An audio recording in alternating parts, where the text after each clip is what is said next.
Oh, and I forgot to set the stream description as well, haven't I?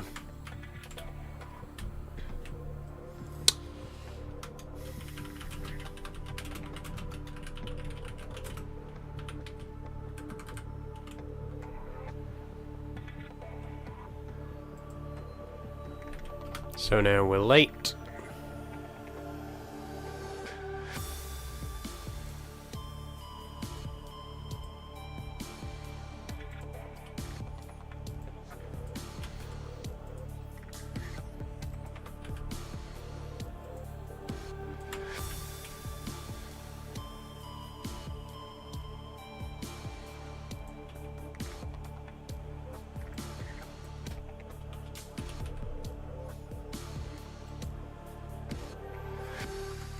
Okay, there we go.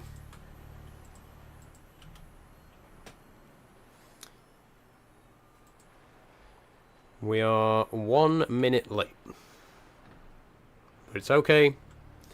We're here now. That's what matters. Hello. Hi, everybody. Okay, let me just get my windows arranged. Make sure I've got all the chats up. And there we go. Hi, Dagger. How are you doing?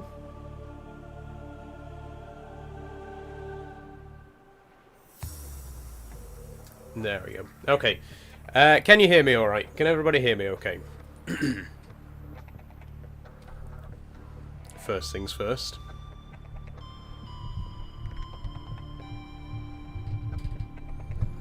I will take that as a yes. Yes, good. Thank you, Dagger. Okay, so we're back for Sci-Fi Sunday. We're back playing Subnautica. As you can probably hear, my voice still not quite back to normal today. But I'm my block nose is mostly gone. I've just still got I think it might be a touch of laryngitis, to be honest, because it's not quite a sore throat, but my voice is kind of crackly and keeps breaking, so I don't know. I'm gonna power through it because I'm feeling good. I just sound a little bit off, but we should be okay. We're gonna play some more Subnautica. This is our 3rd episode, and I'm very much looking forward to it. Hey STFC, how are you doing today? I'm very good, thank you. So we're gonna dive in, make sure I'm actually in the game. There we go.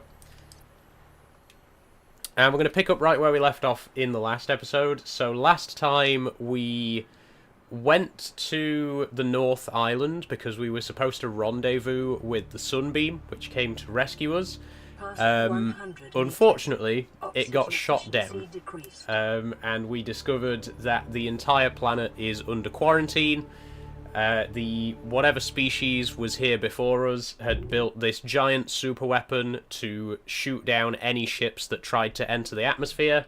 They shot down the Sunbeam, they shot down our ship, which is how we got stranded here in the first place, and basically, we can't leave the planet. We're not getting off this planet unless we can find a way to lift the quarantine enforcement. So, yeah, we're stuck. We're stuck here for the foreseeable.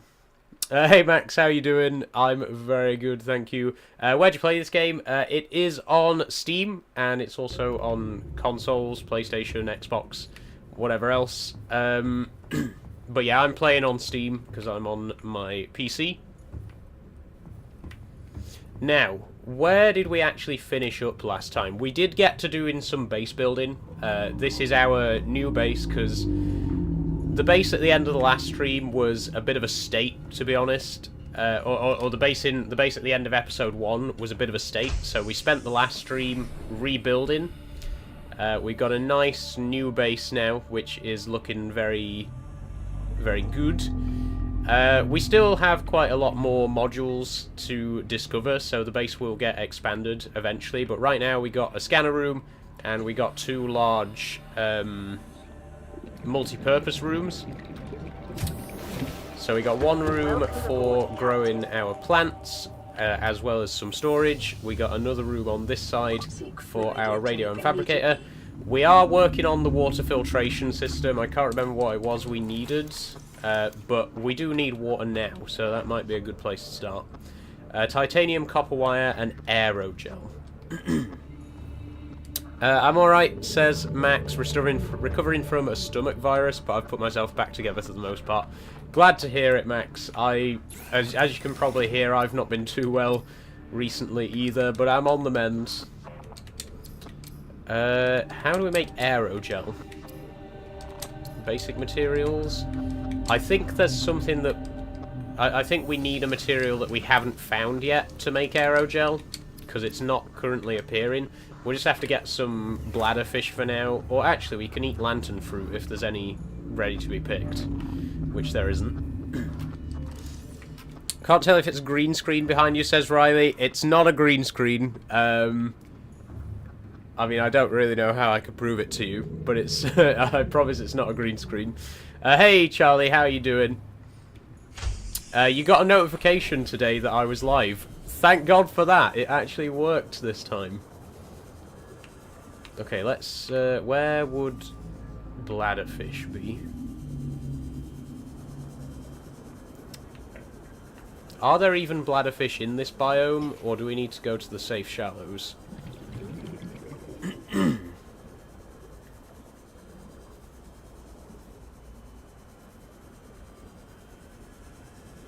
Oh, you didn't get a notification. Oh, well.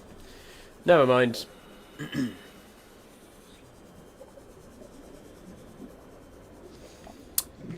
Aha! Perfect. They're so hard to catch, though. I'm really bad at catching fish in this game, I've got to say. There we go. They're so good at dodging being picked up. Not creepvine seed clusters. Get the fish! Thank you.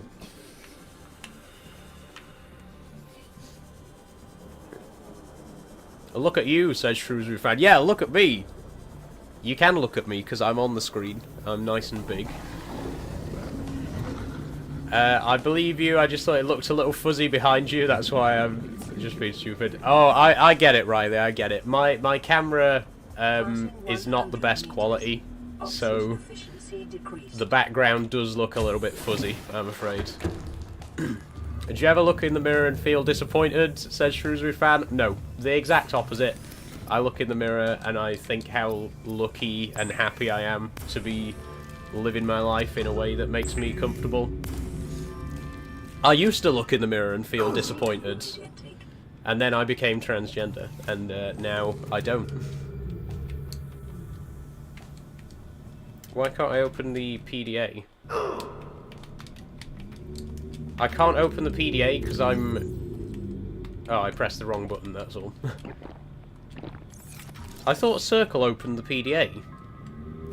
But no, I have to press the back button.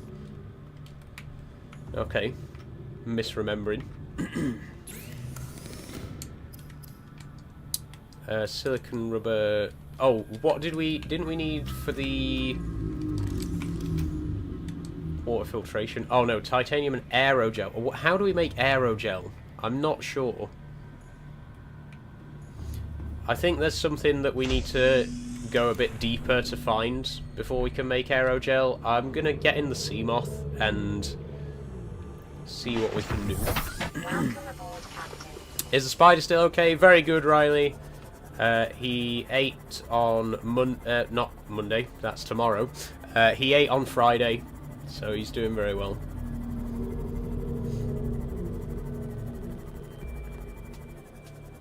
Oh, maybe we should get some more bladderfish while we're here, because we're going to run low on water again before long. Where'd it go?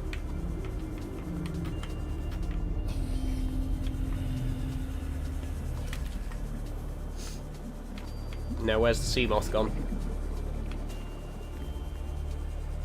I shouldn't really leave the sea moth unattended near the stalkers, because I think they can attack it. Thanks for following, Shrewsbury fan. You're still not going to get unmuted, but thanks. 100 meters. With me, I forget what time you start. TikTok notifies me 20 minutes after you start, says Draydog. I always start at 4 o'clock now. I'm committed to 4 o'clock as my new permanent start time. So all future streams will be 4 o'clock unless I explicitly state otherwise.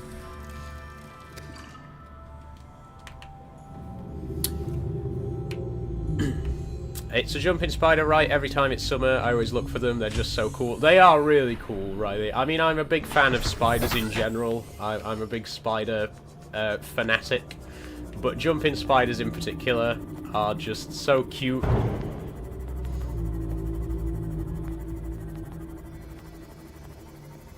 I've always been of the opinion that spiders are very misunderstood, just as a whole. What's this? Oh, scanner room. We've already got a scanner room. That's no good to us.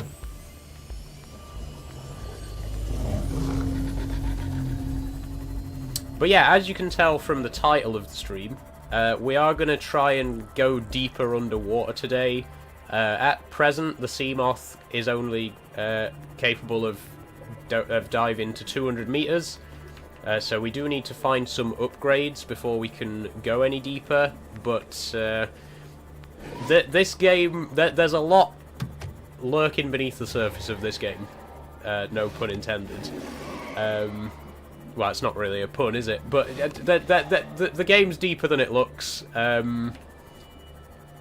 We can go a lot further underwater than we've been so far, and there's so much more to explore the deeper down we go, so that's what we're going to try and do today. We're going to try and get some upgrades for the Seamoth so we can start to take it deeper.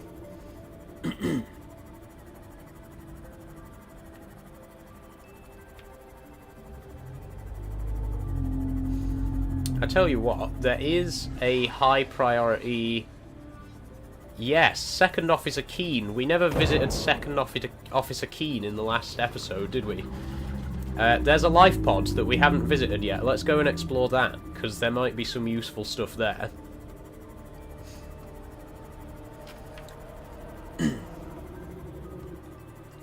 Riley says, YouTube channel I watch is Exotic's Lair. He keeps tarantulas. It's scary when they escape. I love Exotic's Lair.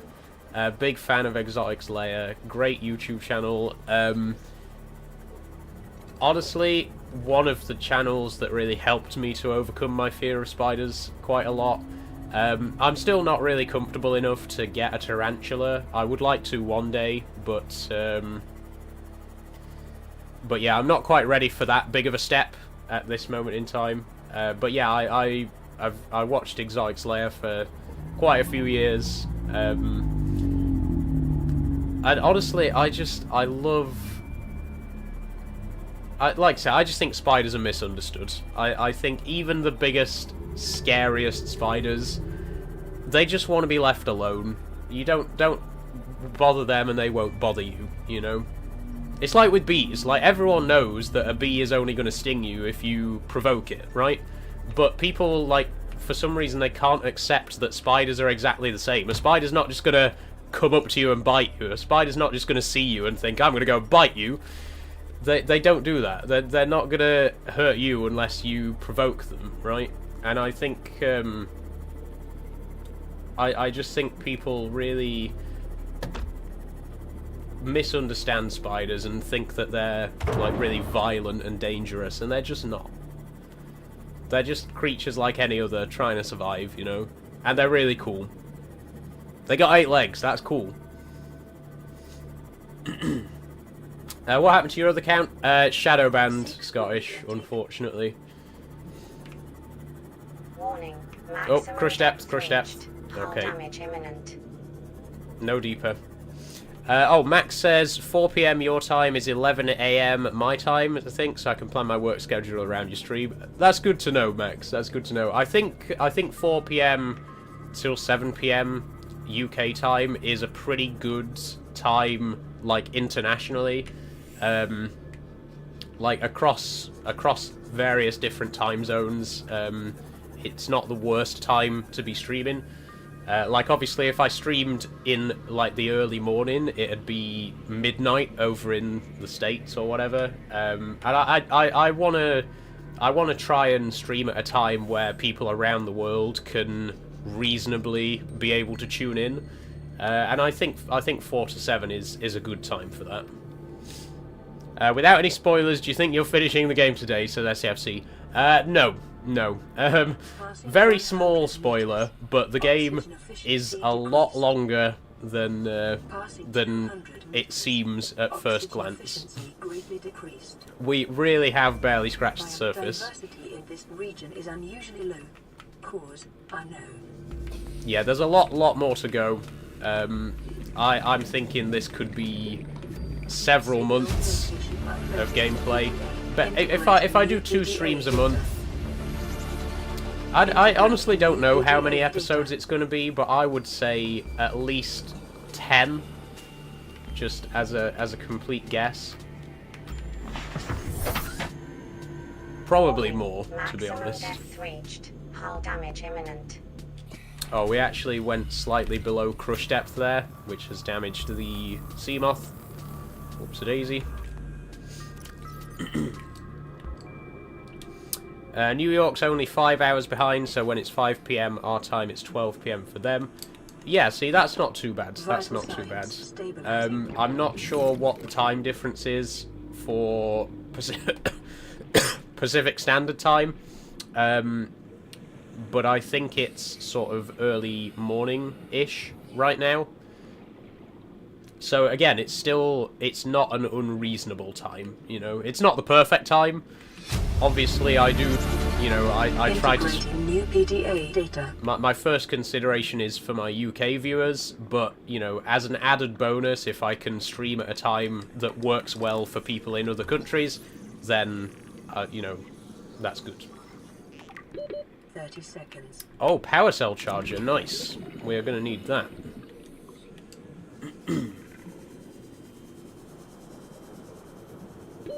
Oxygen. Okay. You should play Poppy Playtime. It's honestly a really good game. The new chapter's interesting. Honestly, Riley, I just don't really care about Poppy Playtime. Like, no offense to people who are fans of that game. I'm not really into the whole mascot horror genre in general, to be honest. I just don't really enjoy that sort of game. I've just dropped my flashlight. Yeah, I just don't really enjoy those sorts of games.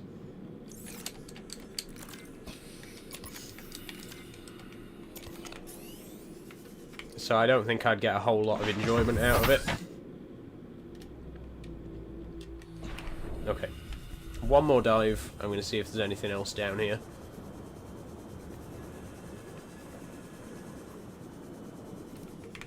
Oh, Reginald! Have we discovered Reginald yet? I think we have. Oh, rubies as well. We haven't found any of those yet. I better give it a scan.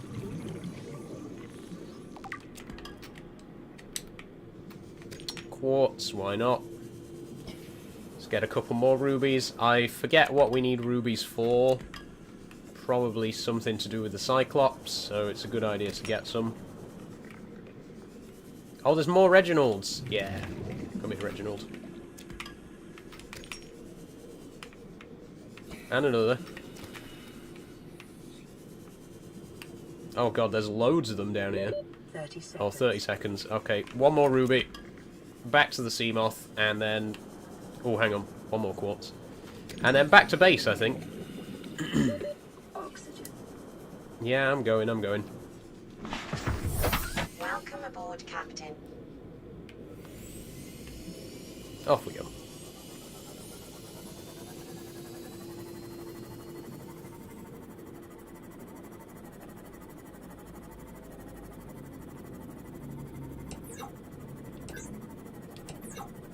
Does this have headlights? Because, oh, it does. It does. They're just not very good. Do you like ants? I think they're really interesting and cute when they're working together. I think ants are pretty interesting. I think any insects that have that kind of hierarchical structure, like same with bees, I think it's really cool that they have this society where they have different ranks and, you know, jobs. I think it's really cool to see that behavior in a species that isn't humans, you know?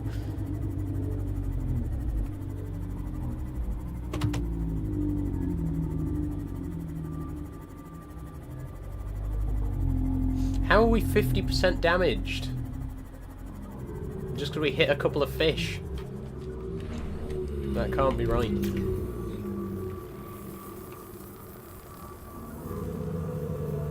Okay, repair that. Passing 100. Back inside. Oxygen efficiency. Welcome aboard, Captain. Glass. Yes, let's make some glass because we need to make enameled glass. Which obviously we need regular glass for first. Oh, we don't have...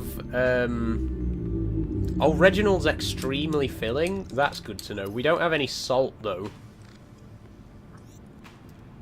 I would like to get some salt because they will last longer if we salt them. We got three Reginalds. See if we can find 3 pieces of salt. There's 1. Salt is almost completely invisible, by the way, in this game. It's very hard to see. There we go.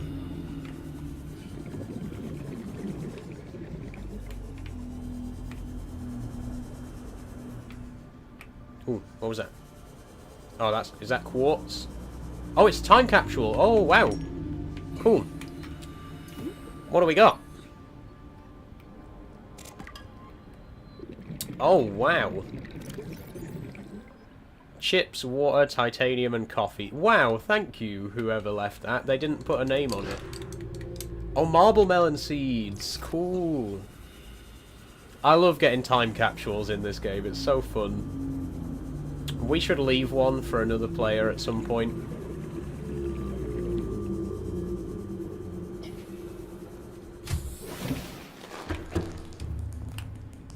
Okay. 3 cured Reginalds.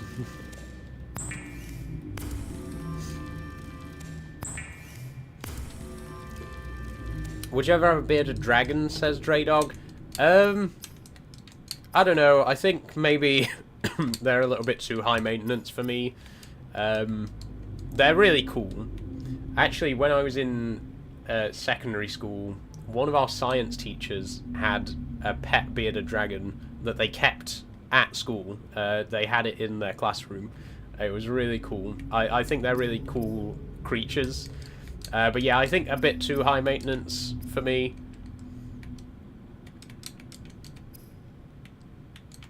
What was I gonna make? Oh, I was gonna plant the marble melon seed, that's right.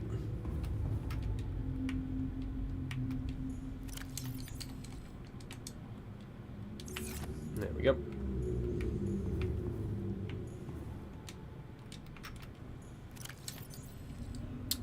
Now these creepvine seed clusters aren't going to keep, are they? We've also got some crisps.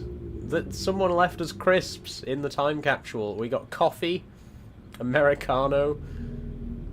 That's cool. I think we'll save those emergency supplies.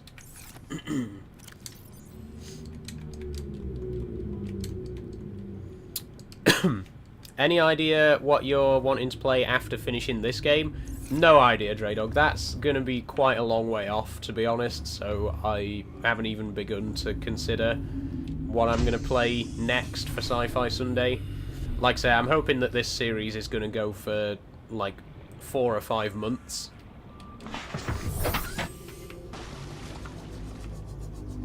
Okay, where should we go now? Oh, it's those leech things. Right. I think we could do with...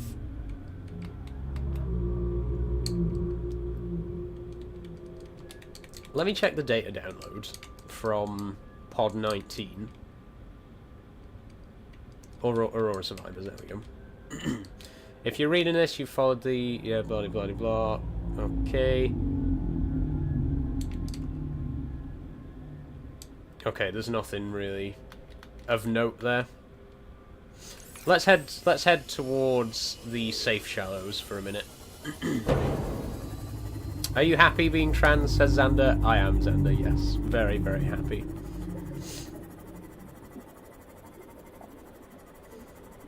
What I'm thinking is...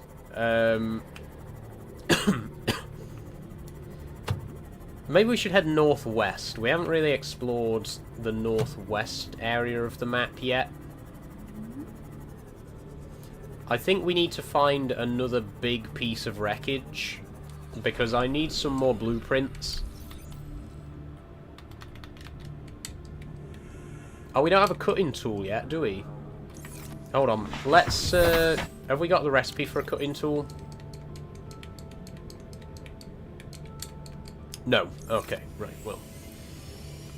Never mind then. I was going to say, as soon as we got the recipe, we need to make a cutting tool, because there are some wreckages that you need a cutting tool to access certain parts of the wreckage and find certain blueprints.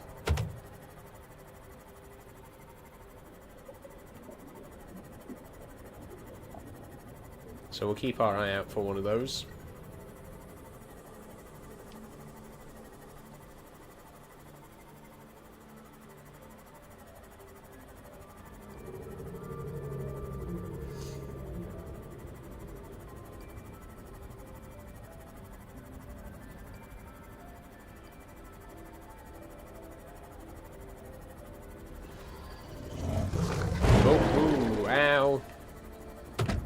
That hit us. Sand shark.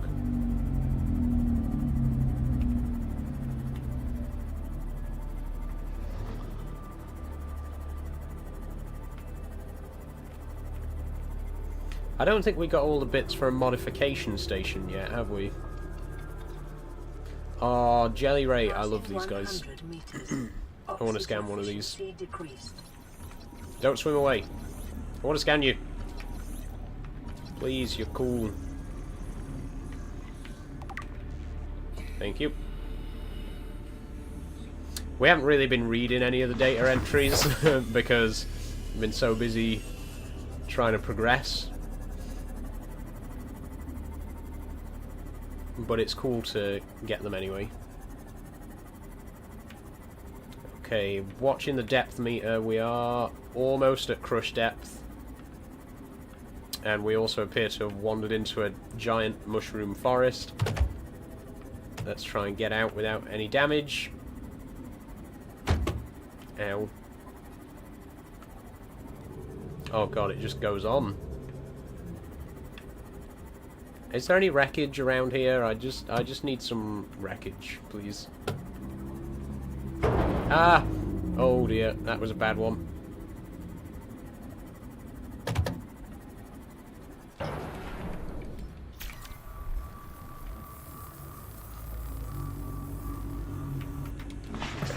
Good to go.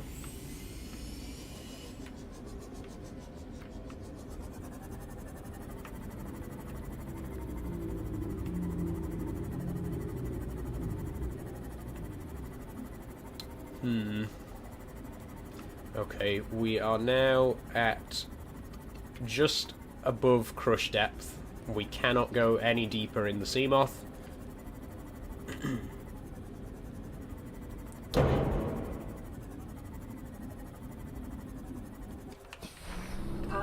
Anything.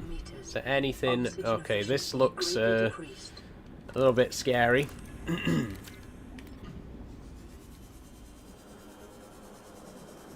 It also looks like that might be wreckage though, or is that just a big rock? It's just a big rock. Lovely. What's this? This is like a crater. Oh. Oh, there's a doorway.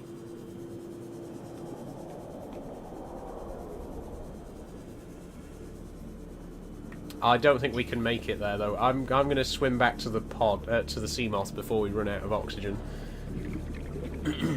If we can get right above it in the Seamoth, I might be able to dive down. Would you play GTA on stream, even if it's just doing certain things? Yes, I will be playing GTA 6 when it comes out, which hopefully is going to be this year. But I am planning on playing that on stream. Welcome aboard, Captain.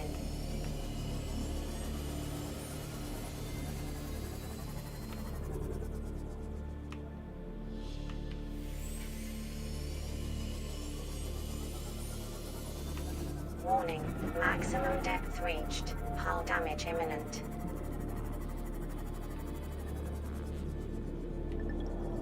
Okay, gonna try and get right over the crater here. Oh shit, there's a Reaper. Oh man. Right. I am gonna risk it. I'm just gonna go. What the hell? Oh, we got a radio message. Perfect timing.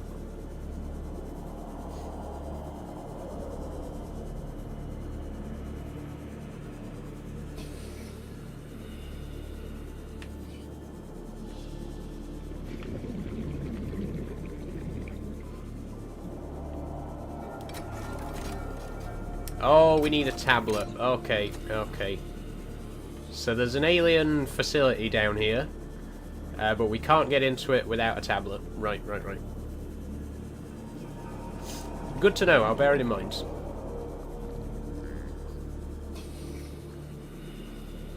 I'm assuming it's going to be story mode.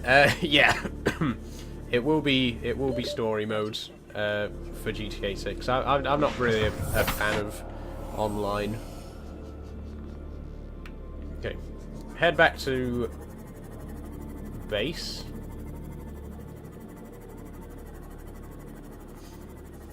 You should look at the Room series on Steam. You'd like them. Is it horror, Fred? If so, I might check them out. Seek fluid intake.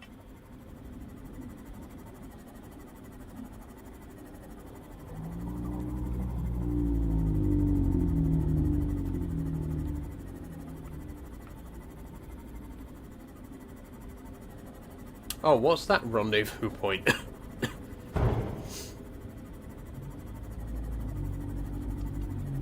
I'm pretty sure we've already been there.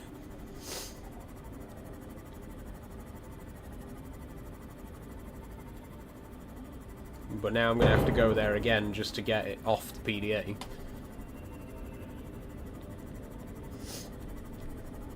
It's a puzzle game. Ah, cool.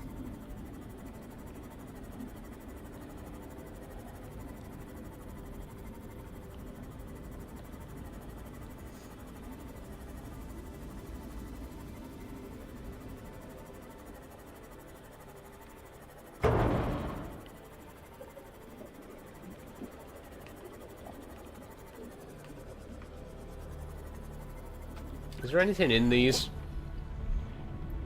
Mobile vehicle bay. We've already got mobile vehicle bay. That's the problem with finding fragments in this game. You always end up finding ones that you've already got.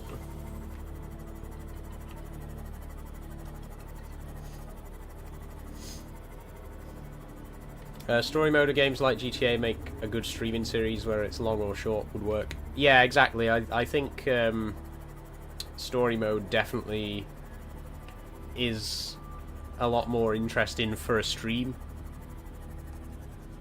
or a stream series. I think we've already been here, right?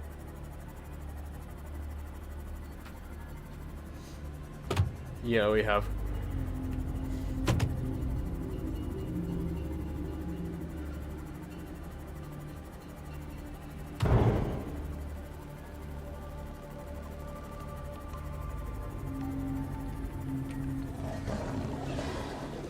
Oh, is that a cutting tool? Passing 100 meters.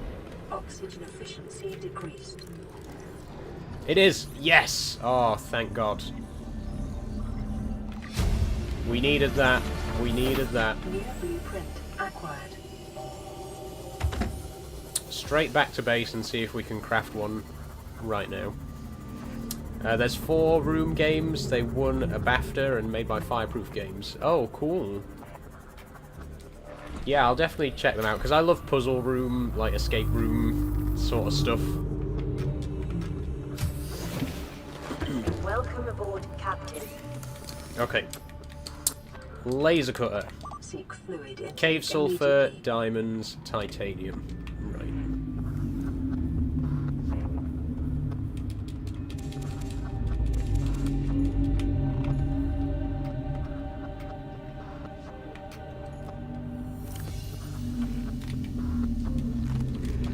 Vital signs stabilizing. Give me some of these as well.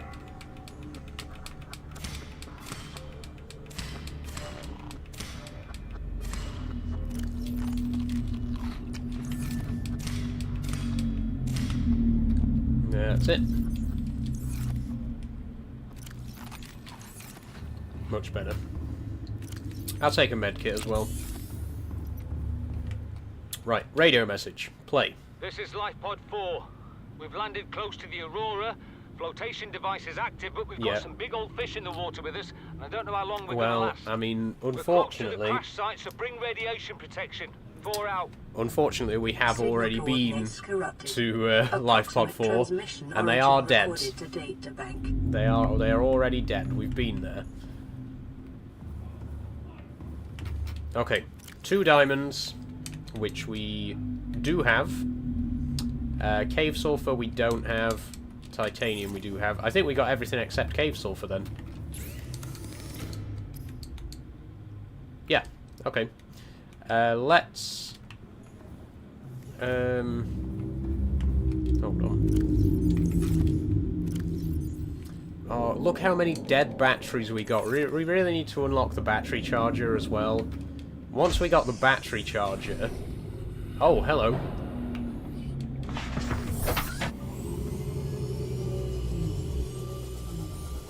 Yeah, once we got the battery charger, we don't need to make any more batteries. We can just keep recharging the ones we've already made.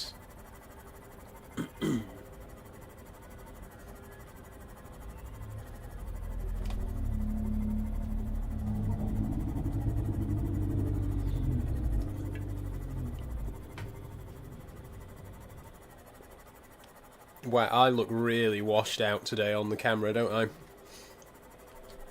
It's because it's sunny. It hasn't been sunny for so long, my camera's forgotten how to conduct itself in the sun. I'm gonna have to start shutting... I have to start shutting all of my curtains again when I stream.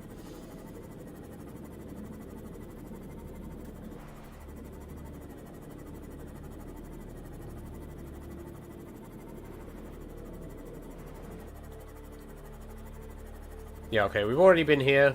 The floating island, we already know about this. Although I don't think we scanned the giant floater. Ancient floater. Thank you. Oh. Whoa. Wonder if we're getting another heat wave this year. I think we probably will, Dre Dog. That's just the way it is these days, you know. Hotter summers and colder winters. Integrating new PDA data. Rendezvous voice log, okay. Let's check that out. Signal coordinates corrupted.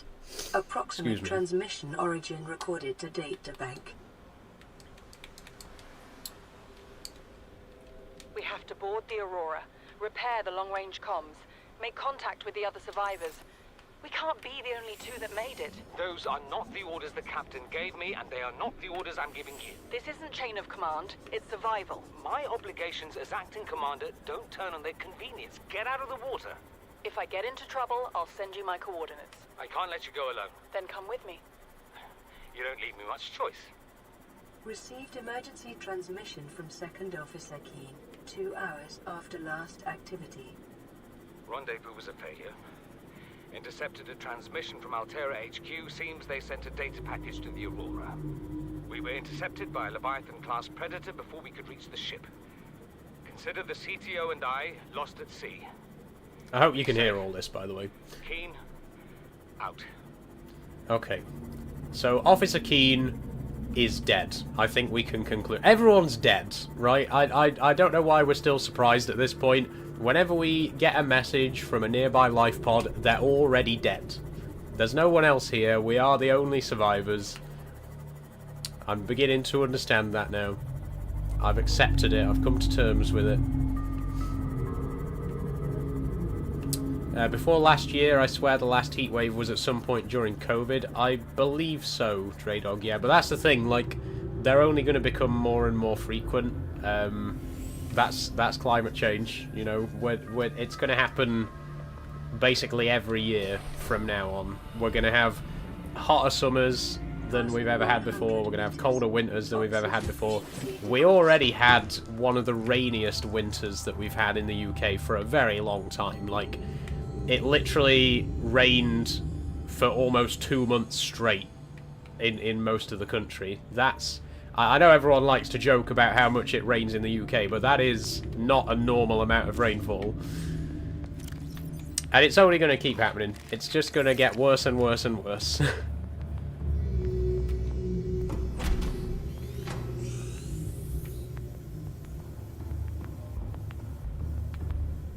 We could scan. We never scan. I never scan for things in this game. Let's,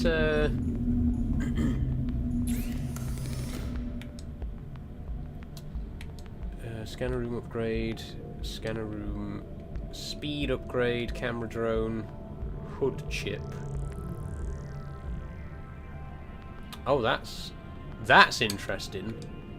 So we can do a scan and then we can send the results of the scan to our hood. Okay, we're going to do that straight away. What was it? A computer chip and magnetite. I think we got one piece of magnetite. You should play Among Us, says Emily. It's very good. I used to play Among Us all the time. In fact, I'm pleased to say that I was ahead of the trend on Among Us. I was playing that shit back before it got big.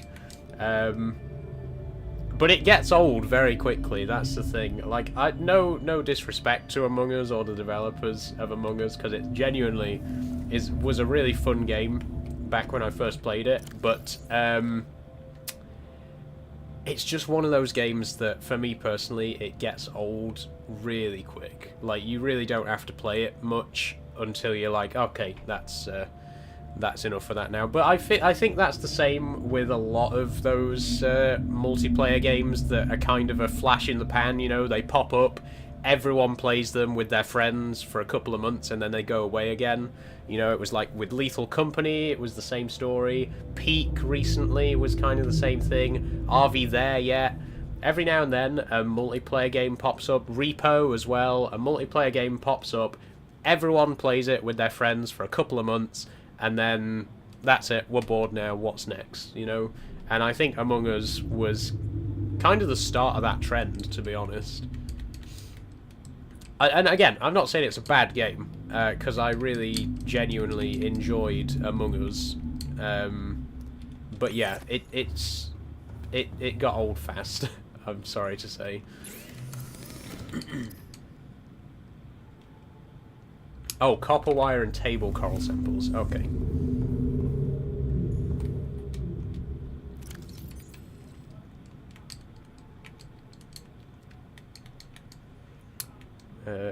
Okay, we need more table coral.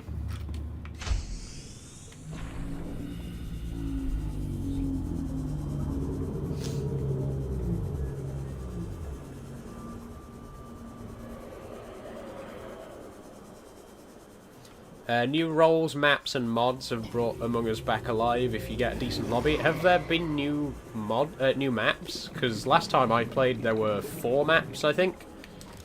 I remember the airship from the Henry Stickmin collection. That was the last map that I played.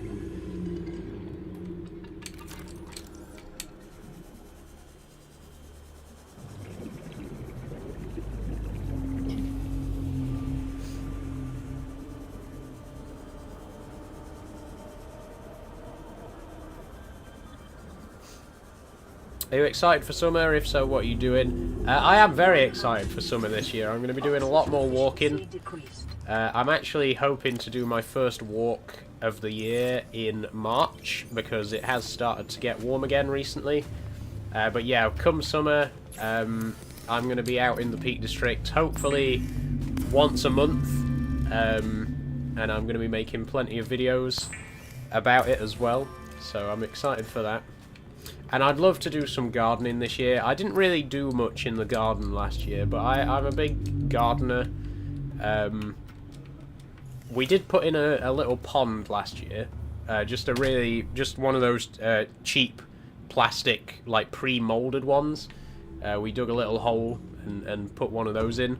But yeah, I didn't really do much in the garden last year. I didn't grow any veg or anything like that, which I normally do. So hopefully this year I'd like to do a bit more of that. Okay, scanner room hood chip. Here we go.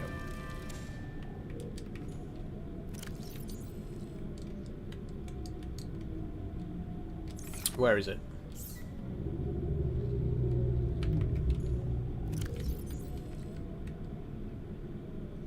Does it go in automatically, or what happened? It just kind of disappeared. Did I get the thing?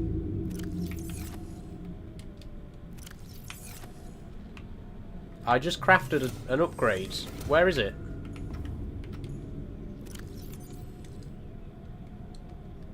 What happened to my upgrade? Okay. I just wasted a computer chip and a piece of magnetite on that. Where is it? Why did I not get it? I mean, it might have already installed and it might just not be visible. Let's try and do a scan. We'll scan for fragments.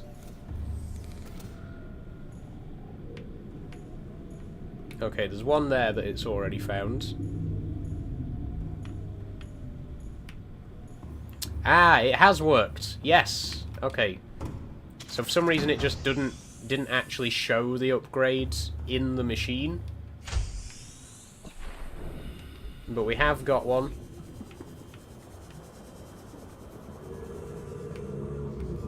And we got the laser cutter now, so... Oh!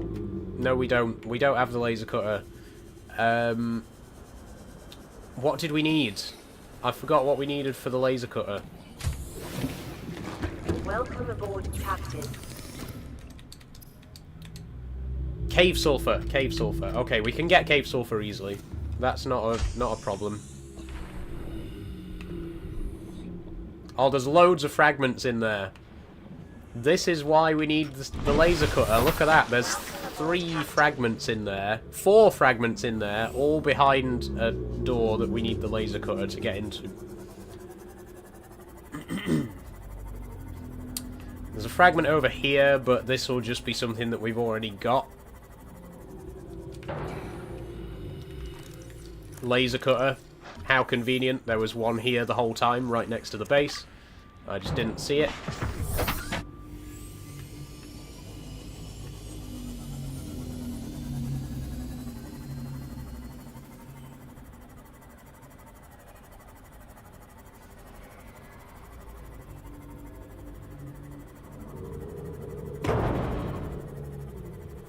Okay, so don't hit spadefish. It seems like spadefish are big enough to do damage if I hit them. Like any other fish, like the peepers here and garryfish and, you know, bladderfish, they're small enough that they don't damage the sea moth if I hit them. But it seems like the spadefish did, and it is a bigger fish, so maybe that's the size limit. Anything smaller than a spadefish is fine.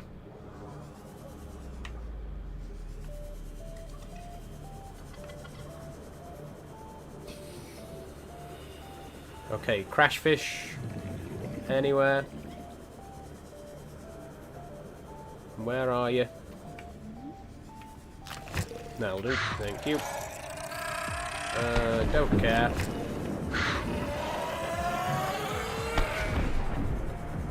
got what I needed. Now, where's the sea moth gone? Over here. Oh my god, look at all those fragments. This was the best upgrade I could have made to the scanner room. Look at that. I don't even have to be in the scanner room. Do you do anything on live stream other than games? Occasionally, Emily, yes. Sometimes I do Lego building streams. Sometimes I just do Q&A, where I just kind of sit and chat for a bit. In the past, I've done other stuff as well. Like we did a tour of my book collection when I first started streaming. We did one where I like showed some of the books that I own and stuff like that.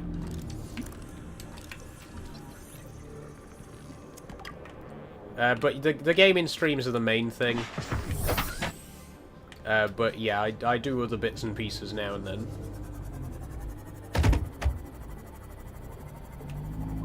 Okay, let's make this laser cutter, shall we?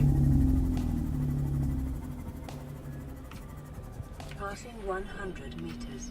Oxygen. Hey, Jonah. How are you doing? Do you stream every day, says Emily? No, I do about three and a half streams a week. So most weeks it's 3, sometimes 4.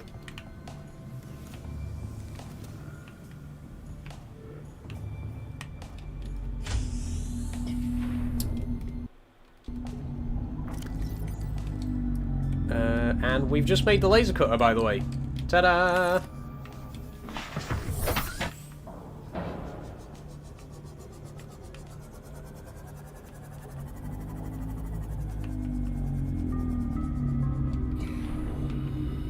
I think you should stream riding a unicycle. I would if I was better at it.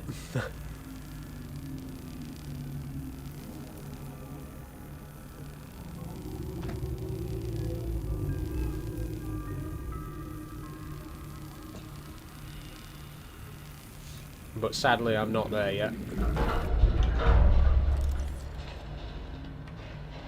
Okay, another laser cut door. Right, there's too many fragments now. It's overwhelming. They're everywhere. I like your room. Very cool. Thank you, Emma.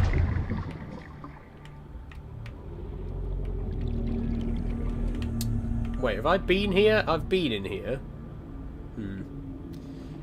Just a heads up, we can hear whatever the background noise was then. Yeah, that was my brother. Sorry.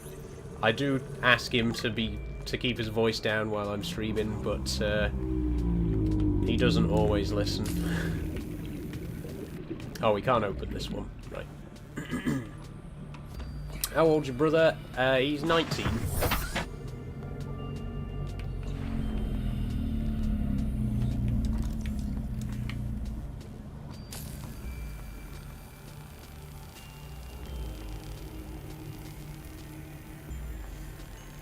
Just in case you didn't want us to hear, says Fred. I don't mind, honestly, as long as it's not a frequent thing, you know.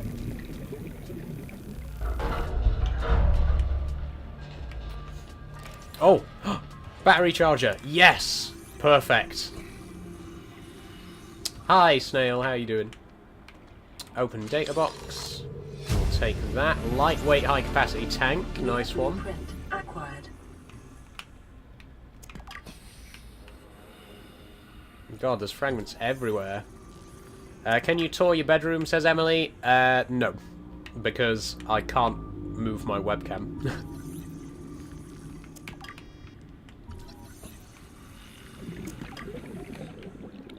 If you want a tour of my bedroom, you'll have to wait until I do a mobile stream. 30 seconds. Okay, I think that's all we can do. Let's get back to the sea moth. Why can I not get out? I can't get out. Thank you. When will you do a mobile stream? No idea. Whenever I've got something to do on a mobile stream. It's my birthday next month, so I'll be getting some more Lego. So it'll probably be sometime next month. We'll do another Lego building stream. Oh my god, there's so many of them.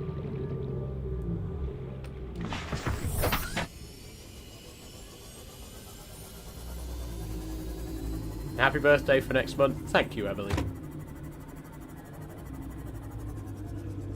Passing 100 meters. Oxygen efficiency decreased.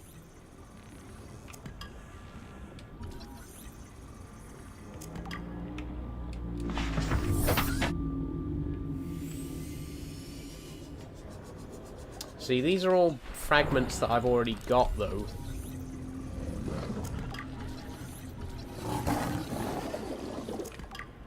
Right, do you mind?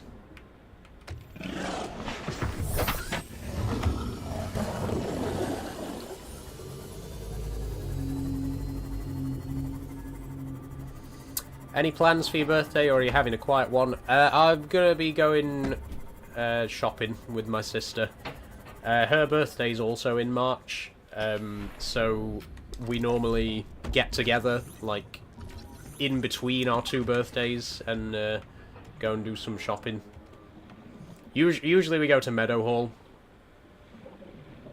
Meadowhall's a big day out for us, you know.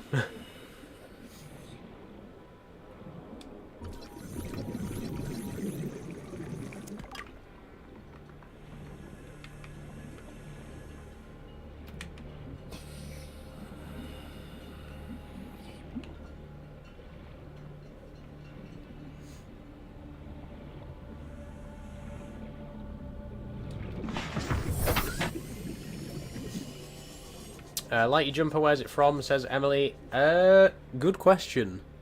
I actually can't remember where I got this from. It was recently. I bought it, I think a little bit before Christmas. I've never been to Yorkshire, so I'm assuming it's one of those fancy shopping centres. Yes, Meadowhall is a large shopping centre in Sheffield.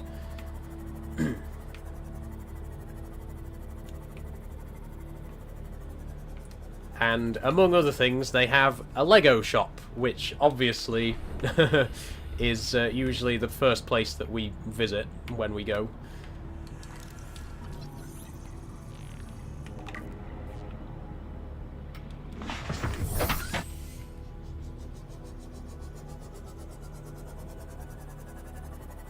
The thing is, Doncaster, we do have a shopping centre in Doncaster called Frenchgate, but it's quite small compared to Meadowhall, so it's a good place to go just for a general shop, you know, every now and then. But Meadowhall, I normally go to Meadowhall a couple of times a year when I want to do like a bit bigger shop, you know, do some proper shopping. Clothes shopping? A little bit, yeah, a little bit. I don't really buy new clothes very often, though, because I am a big fan of charity shops. I get a lot of my clothes in charity shops. This was brand new. But yeah, I'm not really a snob when it comes to clothes. If it looks good, I'll buy it, you know, even if it's a couple of quid in a charity shop. But yeah, every now and then I do like to treat myself to something that's actually new. Oh, my inventory's full. Whoops. All that titanium. I'm just going to drop it. I only picked it up so that it'd not appear on the scanner anymore.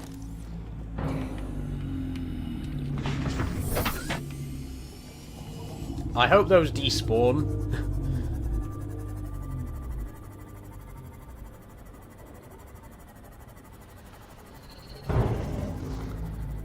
You know what? I'm going to head back to base, actually. Bye-bye, Saul. See you later, Emily. Thanks for joining. Hi, Louis. How are you today?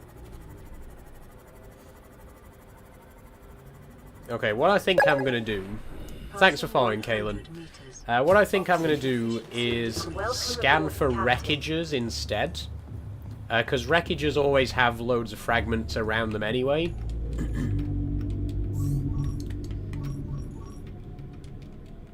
I'm alright, what about you? I'm very good, thank you, Louis. My voice is a little bit hoarse today because I've been ill recently, but I'm good, generally speaking, you know. What was that? Sorry, I had a message on Discord. Good to hear. Thank you, Louis. How are you doing? What have you been up to? Did I start the scan? Yes, I did.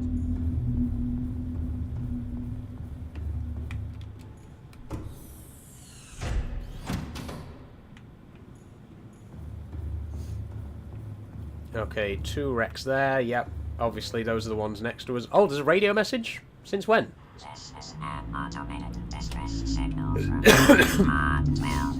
Coordinates attached. Warning. Life pod has sunk beyond safe diving distance. Oh, it's night time, isn't it? Retrieval without submersible support. Signal location uploaded to PDA. I just came back from a hike. Nice one, Louis. Whereabouts? Anywhere good?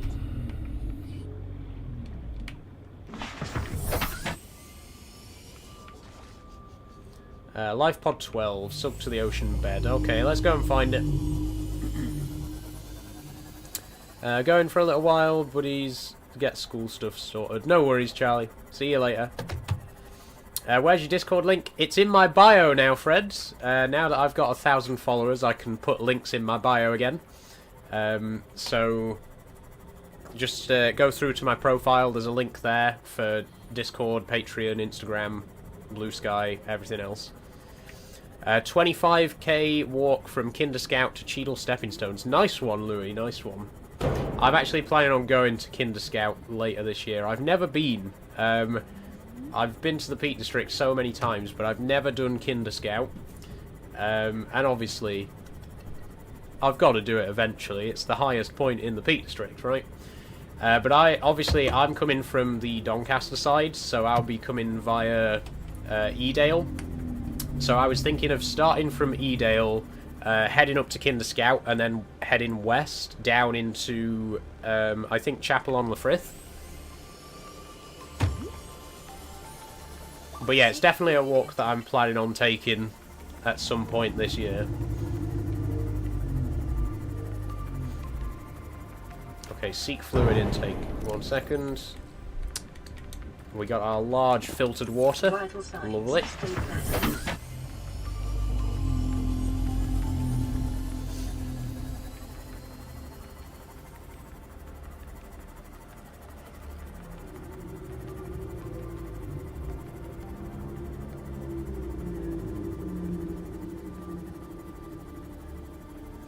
Let's hike together, says Louis. Honestly, I'd love to do a group hike one day. Because recently I've been going solo. I used to go with my uncle. He really got me into hiking. Me and my sister, we used to go with him every weekend to the Peak District. But he's getting on a bit now. He can't really walk as far anymore. And my sister lives down in Wales now, so it's just me. I just go hiking on my own. Warning. Maximum depth reached. Hull damage imminent. Okay, we've hit crush depth. Whoops. Group hike sounds like a lot of fun. Granted, it would be quite an adventure for me, says Max. It really would be fun, you know. I'm talking like a big group as well. I see a lot of group hikes on TikTok, people going with like a big party of 10 or 20 people, and that would be really cool. The only downside is with something like that is obviously everyone walks at a different pace, and there's one thing that I hate is having to like wait for people to catch up or having to catch up to other people, you know. So maybe that element of it wouldn't be so fun.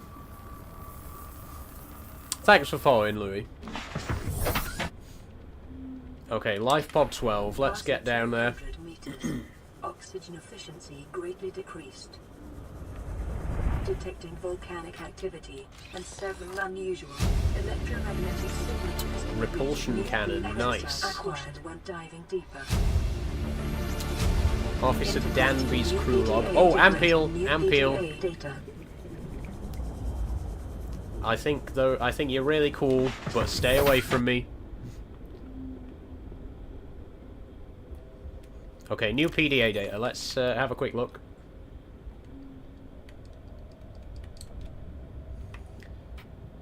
I'm not really a doctor. I know that's what my ID says, but I never have been. Cheated the medical exams. What does a doctor these days need to know about manually resetting bones? When was the last time a top surgeon actually cut someone open? That's what the robots are for. Doctors these days read diagnoses off of computer readouts. For that, I'm perfectly qualified. But what good is it when I'm not connected to the main network? Well, this is good news, isn't it? I've got glowing green pustules growing on my hands.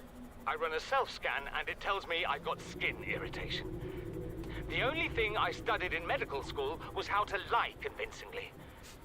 What the hell do I know about how to treat an alien disease? I think I'm actually going to die down here. I think you did, mate. I think you did. Okay. Another dead crew member. Lovely jubbly. It really is just us, isn't it? Fred says, when we hike in groups, we split into micro groups in order of ability and meet for food at certain points. That's a good system, Fred. I can see that. Maybe like walking in pairs or something would work as well. Like find a partner who walks at a similar speed. But yeah, I guess that's a good idea. Like split into groups depending on how the kind of pace that each group walks at.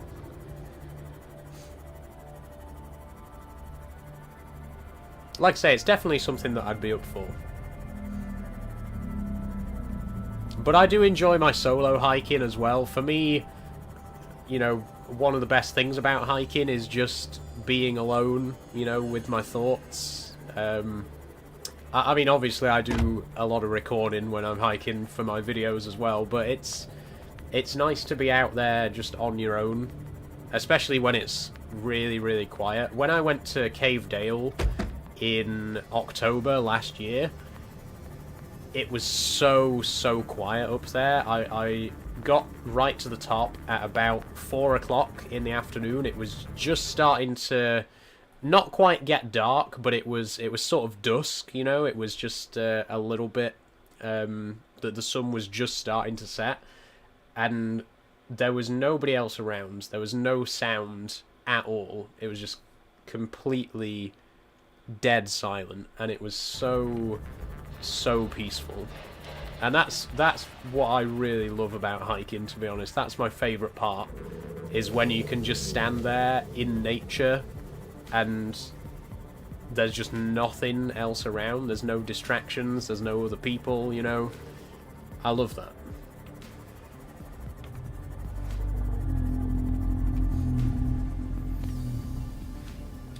Okay, we're back. Passing 100 meters. Oxygen efficiency. Now the scan got interrupted because the power went out. This base is solar powered, remember, so the power does go off at night, unfortunately. Hey Saul, looking good. Thank you, Bertie boys. How are you doing today?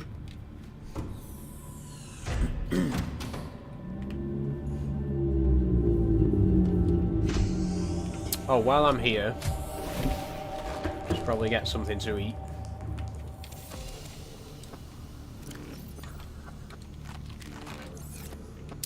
I think I might have this on the Switch. Looks good. I need to give it a go. You should, The Kraken Wakes. It is such an incredible game. I am a huge fan of Subnautica. The reason I wanted to play it on stream is because they're making a sequel, which is coming out this year, which I'm super excited for. But yeah, it's a really fun game to play.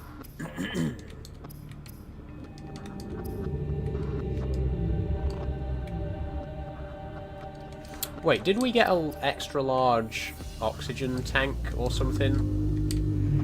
High capacity. Oh, maybe we need to make the modification station for that.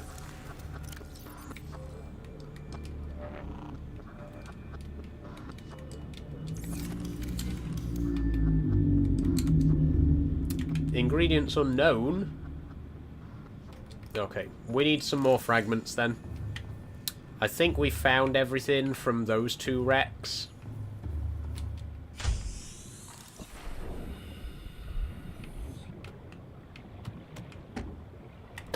Get off. Welcome aboard, Captain. We definitely found everything in that one.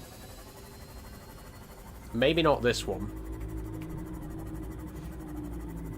There's some nice places in Oxfordshire to do videos on if you don't mind long distance content.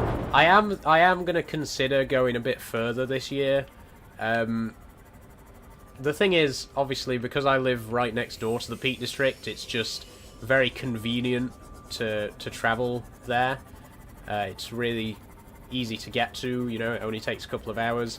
I'm definitely going to try and get to the Yorkshire Dales this year, because that's not too far away. That's, you know, again, 2 or 3 hours on the train.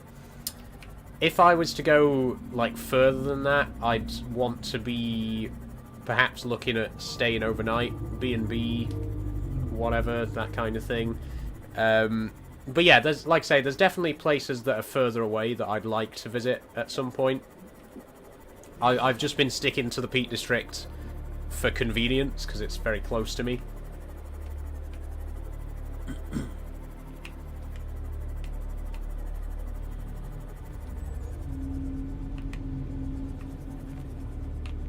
Okay, we've already been to all of these wrecks.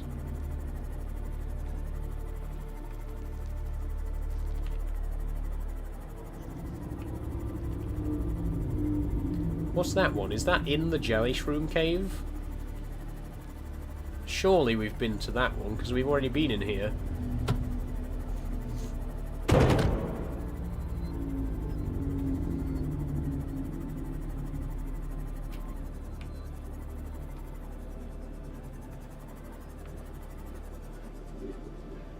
How did a piece of wreckage even get down here? Efficiency decreased. Passing 200 meters. It's the Degassi Sea Base. Okay. This counts as a wreck. Fair enough, fair enough. It's not a wreck, but it does have a med kit, so whatever. Cheers. Oh, don't you attack me, please.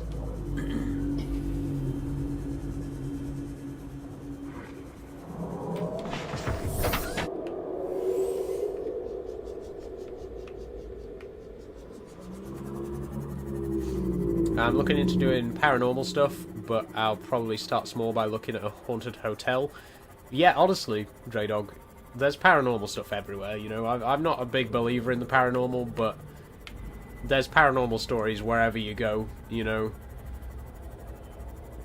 My dad used to have a book called Haunted Doncaster, and it used to terrify me as a kid because it was full of like ghost stories and stuff like that from the Doncaster area, and obviously living in that area as a kid, I was terrified that I was gonna have my own paranormal encounter. I never did. But yeah. What type of game is this? It's a survival game, Stan. I don't know why you're laughing. It's an incredibly popular genre of video game. There are many, many survival games out there. I'm a cyclist rather than a hiker, but given the hills, prefer walking around there. True, Kraken Wakes. Also, there's lots to explore in the Peak District. There are so many places.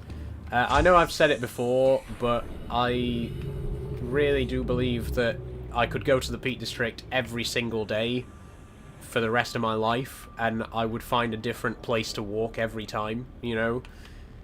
There's just so much potential there, and obviously, as someone who, you know, makes videos about it as well, and, you know, does research into the areas that I visit, There's so much history, there's so much geography, there's just so much to learn about the places that you walk. I think you gain a newfound appreciation of it once you start to look into the history of the area, you know. Like, the first time you go, it's just a nice walk, you know, it's nice scenery, nice surroundings. But then the second time you go, when you've looked into things a little bit, you start to recognise all this history around, you know. There's the millstones that were ground during the Industrial Revolution to make flour and stuff like that. There's water mills all over the place. There's evidence of Iron Age hill forts and, you know, Roman era remains. There's just so much history all over the country. Like, not even just the Peak District. I truly believe no matter where you live, there is history right on your doorstep. You've just got to look for it. You've just got to do a little bit of digging and find the history of your local area, because there's, I mean, history's everywhere, you know, it's all around us. And that's what I love. I love just learning about the places that I visit. Okay, I'm going to do a quick save.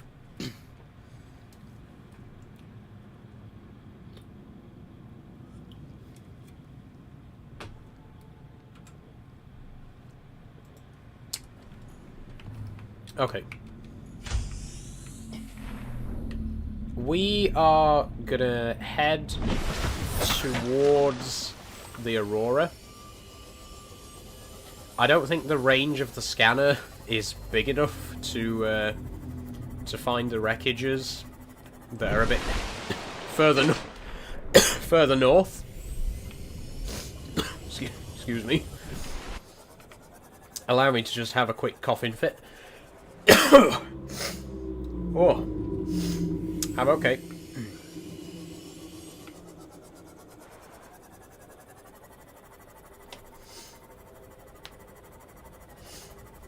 I don't smoke or vape, by the way. I'm just ill. Out of curiosity, have you ever been to the US? I haven't, Max. Fun fact about me, I've never actually left the UK. I've never been abroad. Never been on a plane. I'm from a working class background. We couldn't afford to go abroad when I was a kid. And then obviously, as an adult, there was the COVID pandemic, and I just haven't really had the financial wherewithal to be able to go travelling abroad, you know, in recent years. So I've just never done it. I've never been to another country before. I'd love to. I would absolutely love to travel. There's so many countries that I'd love to visit, and hopefully eventually will. But yeah, it's not something that I've ever done.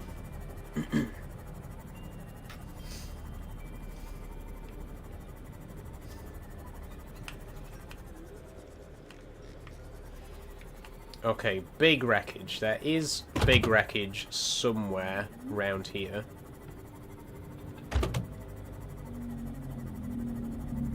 Wait. We've only got 16% battery in the power cell. Shit.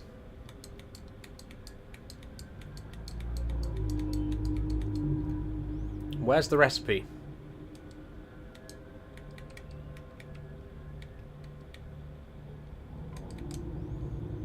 Okay, we're going to have to head back and make another power cell, because I don't want this to run out of battery in the middle of nowhere, because then we'll be stranded. If you don't mind me asking, are you trans? I am, Zephyrat official. I am indeed.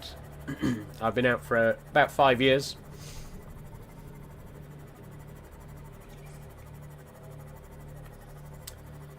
Okay, back we go again.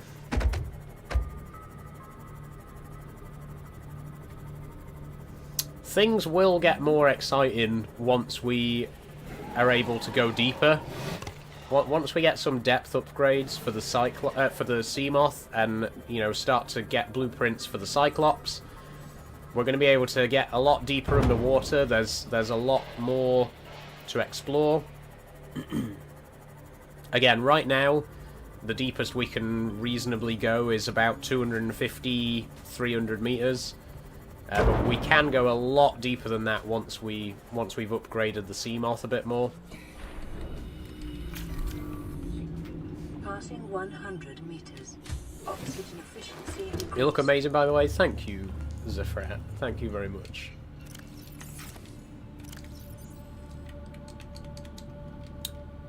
And silicon rubber, wasn't it?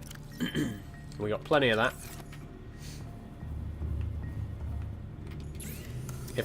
If you had £1 for every time you got asked that question, you'd be rich. But you're probably used to it. I don't mind. I don't mind. It's not a bad question, you know.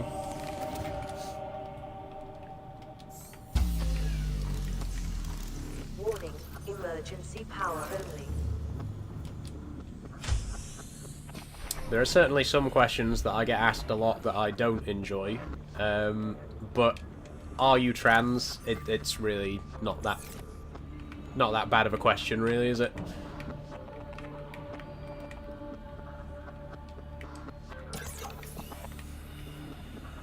Okay. There we go. New power cell. Warning, emergency power only. Yes, emergency Oxygen power only. production Whatever you say. offline. Doesn't matter because I'm not staying. Welcome aboard, Captain. Let's go. Northeast.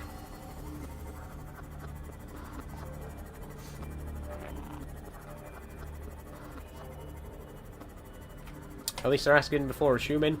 Again, I don't mind genuine questions. Questions are fine. I'm here to answer questions. Like I say, there's some questions that are a bit annoying, but for the most part, answering questions is what I'm here to do. So I really don't mind.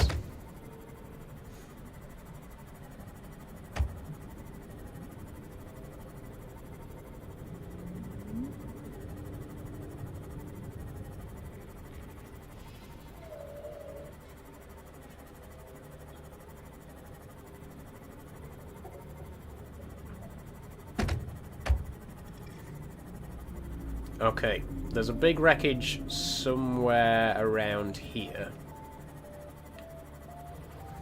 Are there baddies that get you in this? There are quite a few dangerous fish, Kraken wakes, yes. We haven't met too many of them yet, because we haven't gotten too deep. We have encountered the Reaper Leviathan a couple of times. That's one of the most dangerous. And there's a few that are more like pests, like the sand shark. It's one of those that it does attack you, but it's more of a nuisance than anything else. We haven't really encountered any of the properly dangerous stuff yet, apart from the Reaper Leviathan. Okay, there's nothing here. There's nothing here. I thought this would be a good one. Did you say Reaper Leviathan? I did, Max. Do you want to see it? Let's check the data entry for Reaper Leviathan. Indigenous life forms, fauna, Leviathans. Here it is. This is the Reaper Leviathan. This great big beast. It's terrifying. Even as someone who's played the game so many times, it's still terrifying. But yeah, we may maybe even encounter one of those today. Who knows?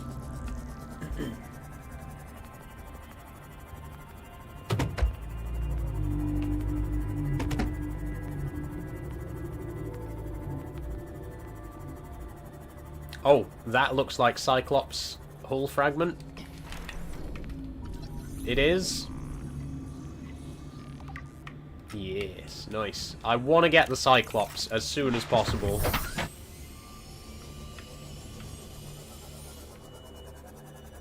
And if you don't know what the Cyclops is, oh, you're in for a treat. Man or woman, says Sacred Archer. Woman, Sacred Archer. You don't need to run into one on my account. We can stay far away from those, says Max. I mean, that is the general idea, to stay away from them. But sometimes they're just there, you know. I think these guys are dangerous, the bone sharks, but they're not really... Again, these are more of a nuisance. They're not really that bad.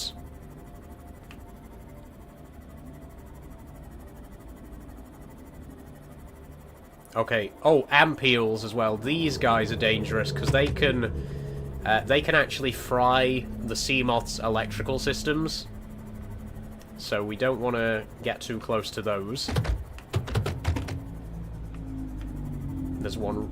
Oh god, they're everywhere. They're all over the place here. I was literally just saying we need to avoid these. Hi, Devil. How are you doing? Okay, let's... Oh my god, why are they everywhere?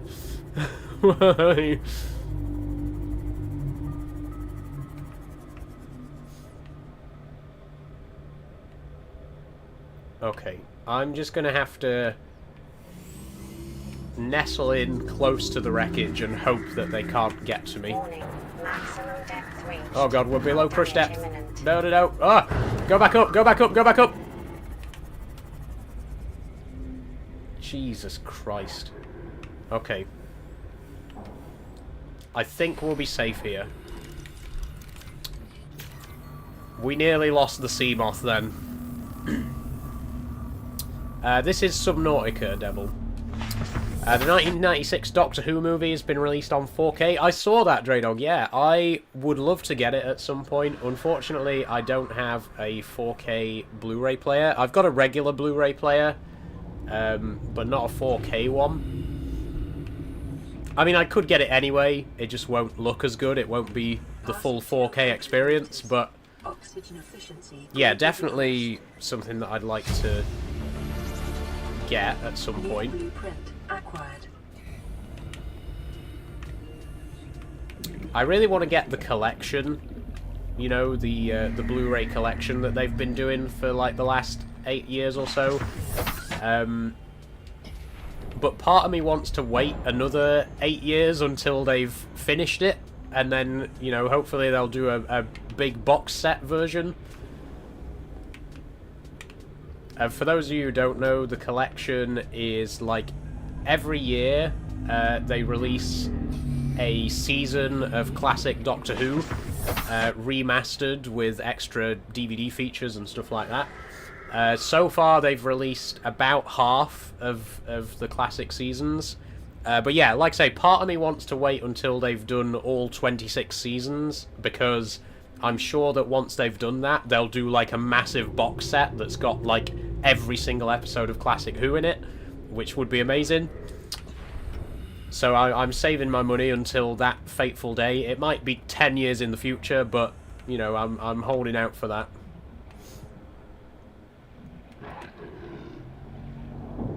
Okay, is there a way in here? I don't think there is. Is there not a door that I can cut open? Love Subnautica, one of those games that I wish I could play again. Forget that I've played just to experience like new again. Oh, I feel that, Tori, honestly. There's so many games like that that I would love to just erase them from my memory so that I could experience it fresh again, you know. Subnautica's definitely one of them. You know, the first time that I finished the campaign of this game, I cried. It's really moving. I don't want to spoil the story for anyone who hasn't played it, because we are going to be doing it on stream. But oh, what a fantastic experience. Okay, I need to get back to the sea moth quickly. Quickly, I can't get through here. I'm going to drown. Oxygen. I am going to drown. Let me out. Where's the sea moth? Get in! Whew. Okay. Send respect from Lincolnshire. Thank you, Devil. It's very kind of you. Oh, what was that? Bench. I think have we already got a bench? No. That just proves I got more money than you, says Sam. Probably, Sam, probably. A lot of people do.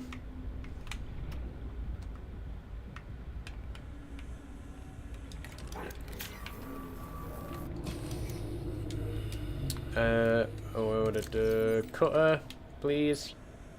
Don't drop it. Don't drop it. Don't drop it. Hold on. Let me go back again. Let me go back again.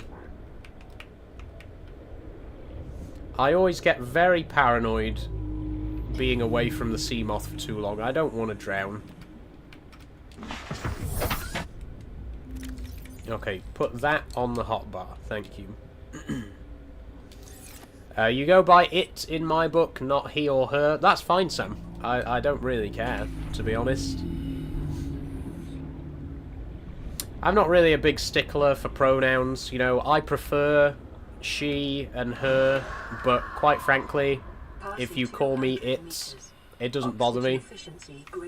It just shows me that you don't respect me, and I will respond in kind, you know. No biggie.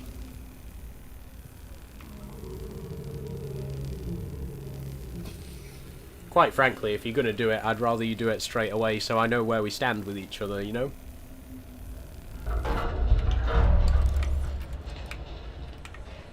Okay. Got that door open. Heading back again. Now, actually, we could get the Seamoth a little bit closer. We could squeeze the Seamoth in here. There we go. Wait, there's another scannable somewhere? Where? Oh, mod station. We've already got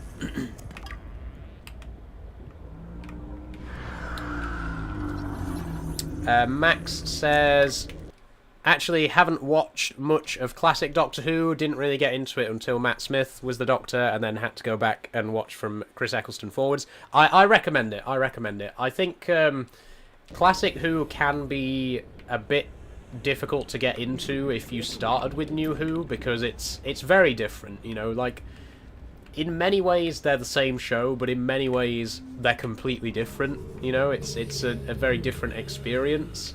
It's a lot more slow-paced, you know. You've got stories that are 5 or 6 episodes long, some 8 or 10 episodes long.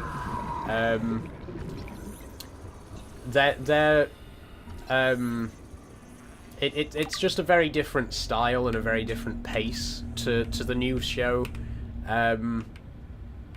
But that's not to say that it's not good. Like I say, I just think a lot of New Who fans, it sometimes takes a while to get into it, to get used to that format. And I would recommend, if you're going to watch it for the first time, don't start from the very first episode and watch it all the way through. I don't think that's a good idea.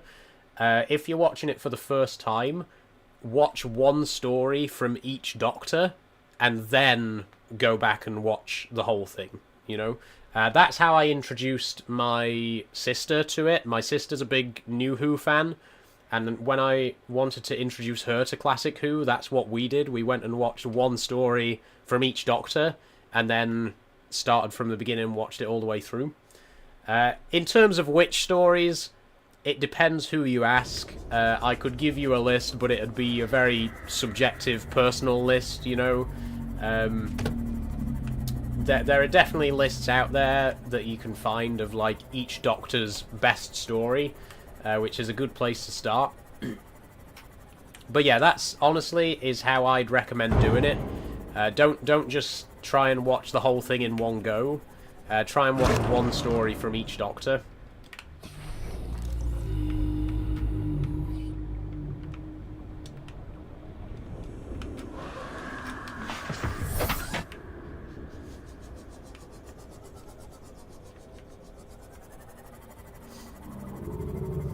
Sylvester McCoy's doing a sign-in in Nottingham on Saturday. Looking forward to that. Nice one, Kraken Wakes. I've actually never met any of the Doctors, unfortunately. I don't really do conventions, you know. I've never really been to fan conventions or anything like that. But I would like to meet the Doctors, you know. And Sylvester McCoy is one of my favourites. I think he is a fan favourite, generally speaking, though. You know, he does rank highly on a lot of people's lists.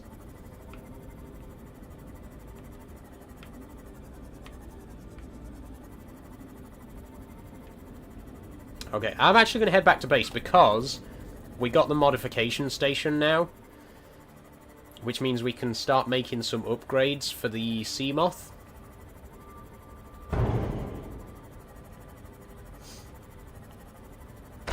Oh, Kraken says, glad to hear the Commodore you got is working. Yes, it is, Kraken. Very good news. I was a little bit terrified when I plugged it in that it just wasn't going to start, you know, that it was just going to be completely dead. But it works. It works perfectly, so I now am the proud owner of a working Commodore 16 home computer.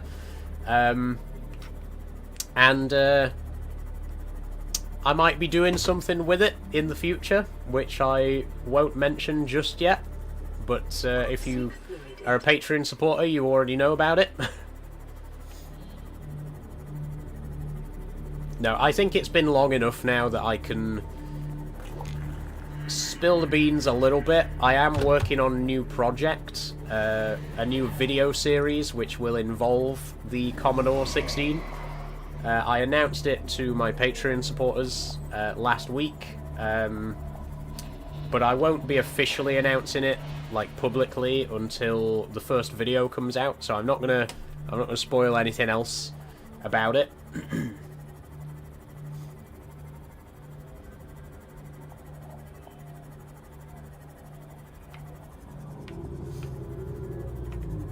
BRB, you need to take dog out. No worries, Max. There are a couple of chips in there that are sensitive, so it's good to hear that they weren't fried. Yeah, I... Excuse me.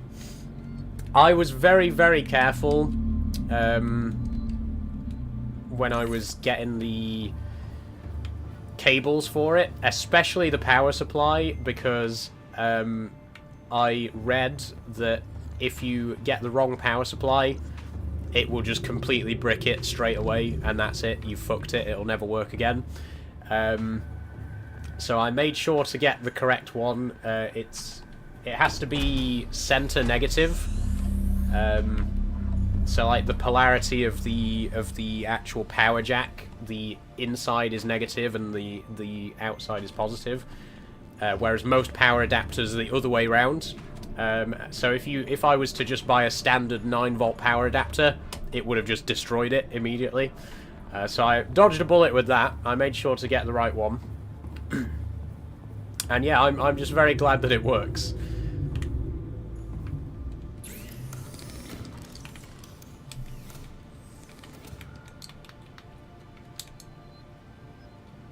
Okay, computer chip, diamond, and lead.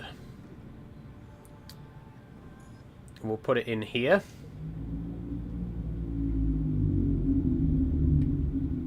Try and get it as centered as I can. There we go. What do we need for a computer chip? Table coral, golden copper. Not to worry. Back to the shallows.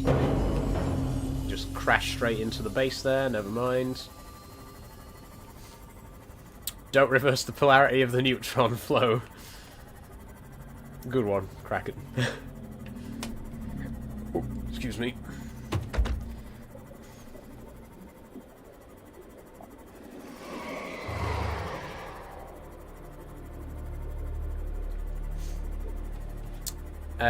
This will be my first Doctor meet, though I have met Fraser Hines. Nice one. He's my Doctor.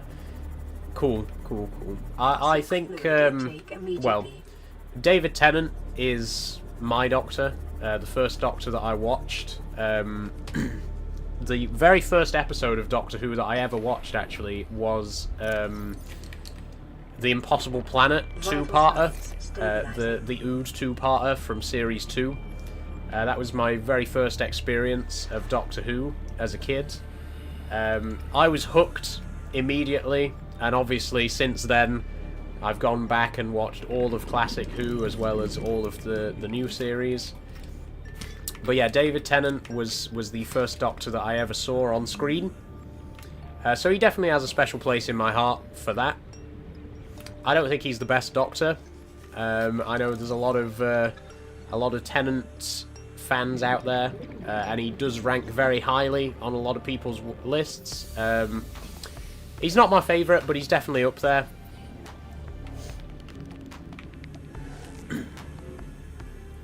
To be quite honest though, I don't really like to pick favourites, because I think that they all have... They're all so unique, you know, they all have their own... They all bring something to the role that makes it their own.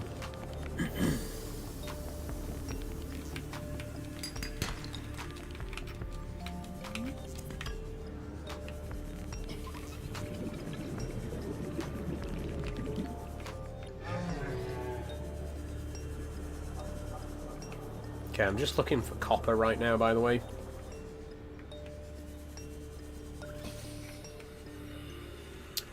David's personally my favourite, says Cracker. Like I say, I like David's. Certainly, as you know, because I grew up watching David Tennant's era, I do feel a very strong sense of nostalgia there. And I think Series 4 with Catherine Tate is, without a doubt, in my opinion, the strongest series of the new era. I genuinely don't think there's a bad episode in Series 4. Not one single bad episode. Absolutely love it. But honestly, I think my favourite New Who Doctor, if I was forced to pick, I would probably say Peter Capaldi. Big Peter Capaldi fan.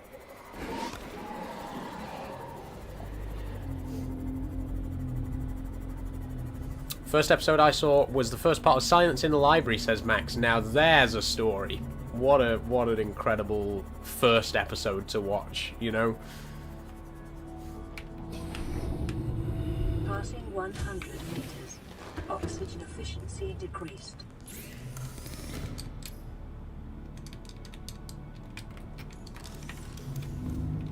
Oh, computer chip.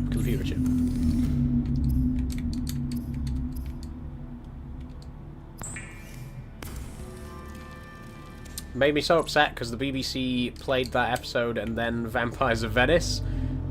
Yeah, that's a confusing pair of episodes to put back to back, right? Watched most of the classics apart from the animated stories. The animated stuff is not bad, to be honest. It's definitely improved over the years. And honestly, if it's the only way we're ever going to see some of those classic episodes, I don't mind. You know, I'm happy with that. I don't know how long ago this was, but they found one of the Toymaker episodes. I know that the third episode of the Toymaker survives. As far as I know, that's the only one currently. Look, let's be honest. We're never going to find the rest of the Celestial Toymaker. There's certain episodes that are just never going to be found. I do think that we might find a couple more. Like the Crack and Wake says, film is fabulous, recently confirmed. They didn't outright confirm it, but they basically heavily implied that they already know about some episodes in private collections. I think there are certain episodes that we will never get back. The Daleks' Master Plan, we're never going to see any of that. The missing episode of the 10th Planet, we're never going to see that, because, I mean, imagine you're a private collector. You have the only copy of the most sought-after story in all of Classic Who. You're not going to return it. I mean, I would, because I'm not a selfish prick, but if you're the kind of person who has that episode in a private collection and you've had it for the last 50 years, you're not going to suddenly have a change of heart and say, oh yeah, have it, you can watch it. I genuinely think if if the Daleks' master plan is still out there, if the 10th planet is still out there, the Celestial Toymaker, if someone out there has that in a private collection, they are never going to give it up. We are never going to see that. Unless they die. And it really is as simple as that, unfortunately.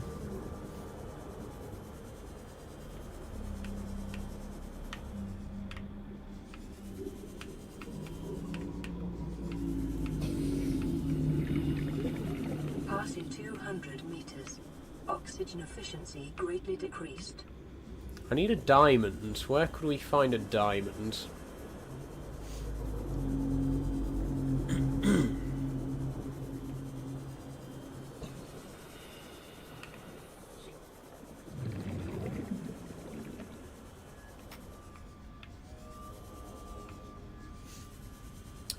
They wouldn't know... They wouldn't be lost if they actually paid attention to what they were getting rid of. The thing is, though, like... Unfortunately, it was just short-sightedness. You know, the wiping of the tapes happened during a time where television wasn't repeated. Television was a thing that happened in that moment, and then it never happened again, you know? So, it was very short-sighted, but I can understand the logic of it. You know, in the 1970s, I can understand the logic of, we're never going to put these on telly again, let's just wipe the tapes so we've got more storage space.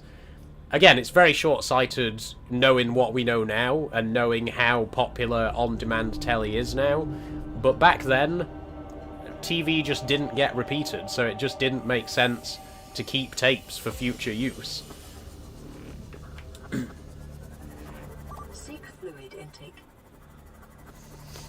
Like I say, it's very unfortunate, and we can look back at it now and see how short-sighted it was, but at the time, it just made sense. Let's just get rid of these to make more space.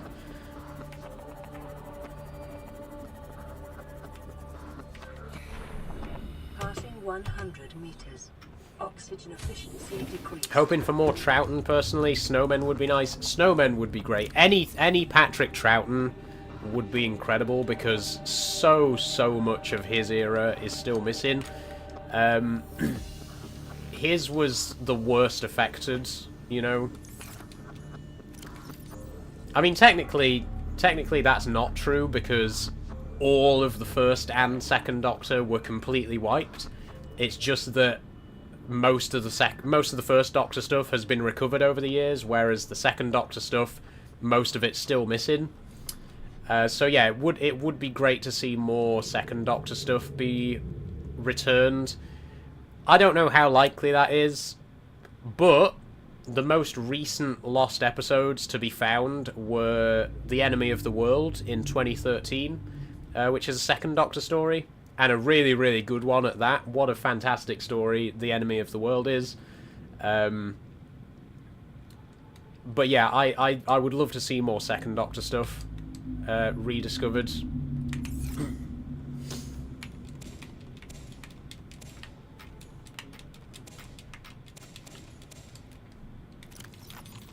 Vital signs stabilizing. Excuse me, I've just got to gorge myself on lantern fruit. Slip of the tongue there.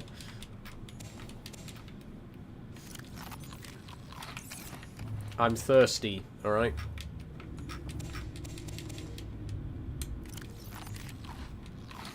What's this game? This is Subnautica Fresh.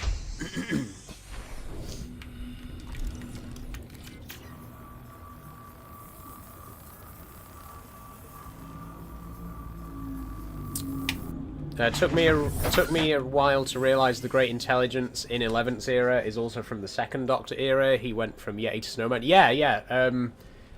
To be fair though, even the Doctor didn't realise that it was the same Great Intelligence at first, right? I'm pretty sure in the Snowmen special, he doesn't realise that it's the same Great Intelligence that he's already met until, like, right at the end of the episode.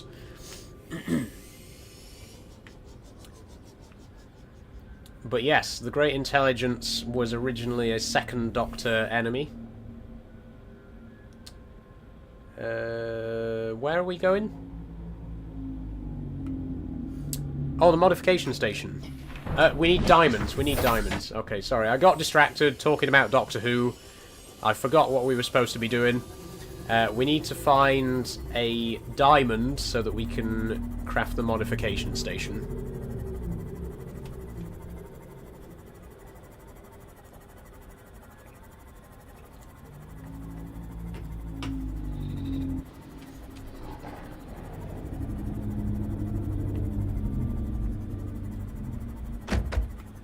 Back to the underwater menaces, says Kraken Wakes. Oxygen efficiency decreased.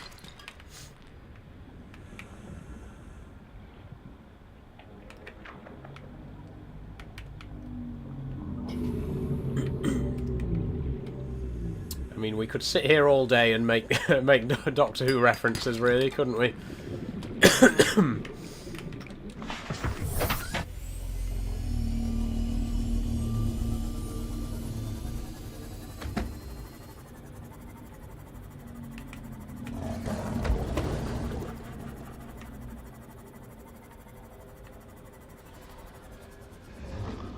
Aha. So we're looking for shale at the minute, sandstone at the minute, because... Wait, no, does sandstone have diamonds? Or do we need shale? Because shale's even deeper. Yeah, we need shale. Okay, so we do need to go deeper.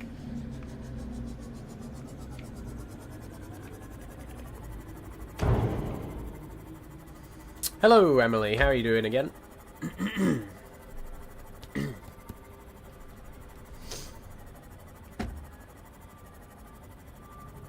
Oh, the blood kelp zone. Have we been into the blood kelp zone before in this playthrough? I don't know if we have. We'll definitely be coming back here later once we got some depth upgrades for the Seamoth. Passing 200 meters. Oxygen efficiency greatly decreased.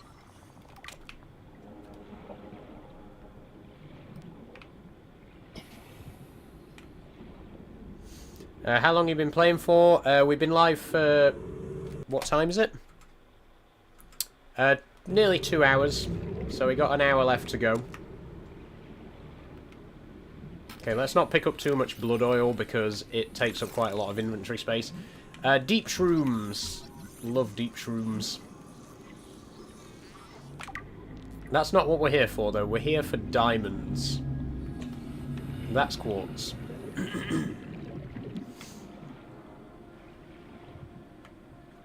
Oh, ruby. I'll have one of them.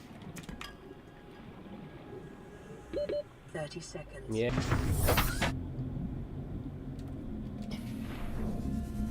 Okay, shale. Shale, shale, shale. There we go. Gold. Any more for any more.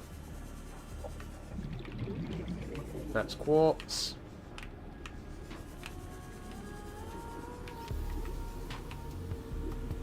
Whoa. What's that singing?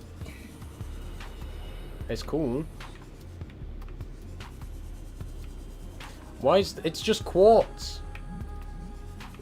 Oh god, now that sounds like a siren. I know a siren when I hear one. I can't tell if that's the music or if it's a fish of some kind making that noise to try and entice me. It's not going to work.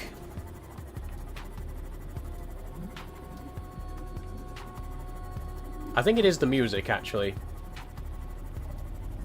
Fair enough. In that case, carry on. Passing 200 meters. Oxygen efficiency greatly decreased. Oh! Uraninite. Yeah, woo. I don't think we have the blueprints for a nuclear reactor yet. I think we need to go a lot deeper to find those. Oh my god, speaking of going deeper, look at this. This is cool. I can't wait till we can actually get down here properly with the sea moth and explore. This is what I was saying earlier. Look, we barely explored. Oh, no, no, no, no. Not a warper. We barely explored the game. You know, we haven't really been below 200 meters. We're at 350 right now. There's so much more to see. We just need to upgrade the bloody sea moth so that we can get down there.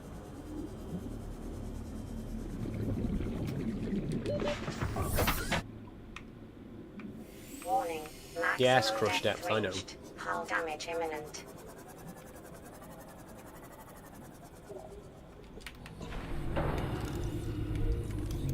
I need more shale. Where is it all?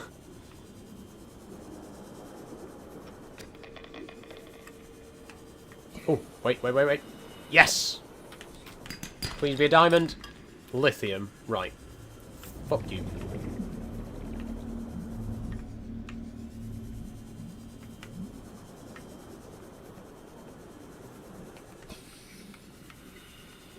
I just need a diamond, please.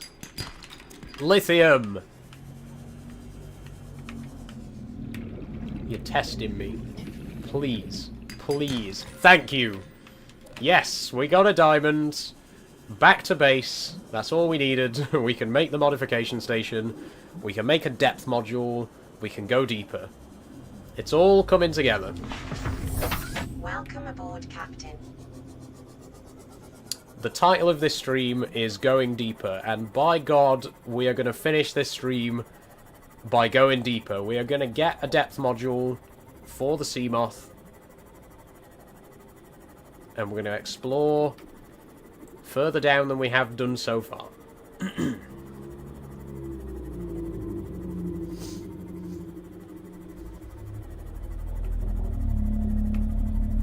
Reef back! Hey, buddy. And another.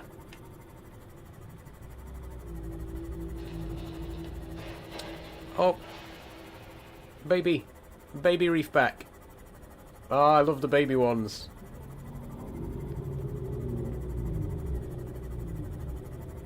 Hello.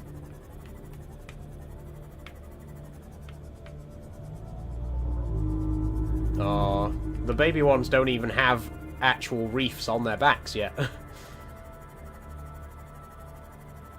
They're still cool, though.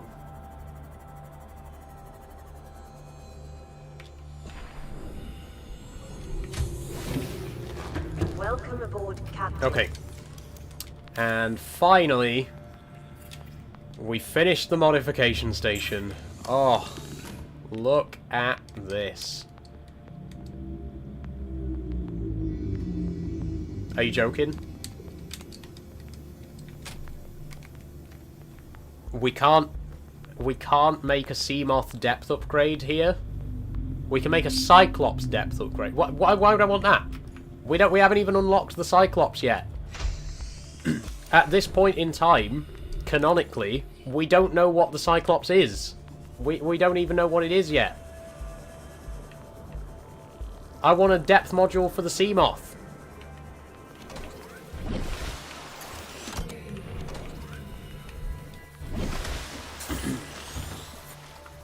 Does it not come with recipes? It does. It does have recipes. We just don't have the recipe. It doesn't have the recipe that I thought it did.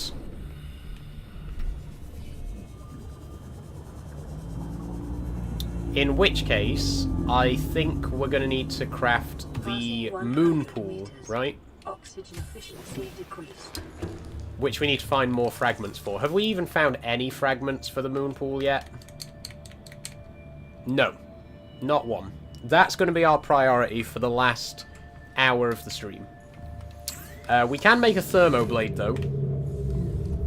Let's do that.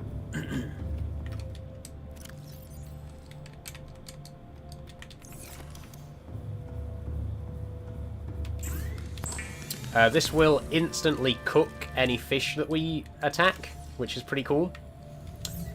We can also make ultra high capacity oxygen tanks, which we are going to do. We need a bit more lithium.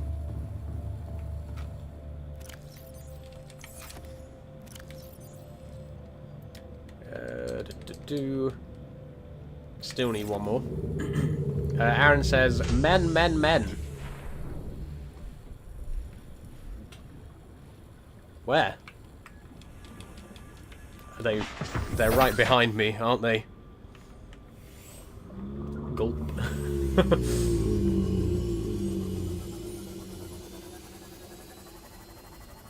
Okay, we need lithium, so we still need to find another shale outcrop. In fact, no, I think you can find lithium in sandstone.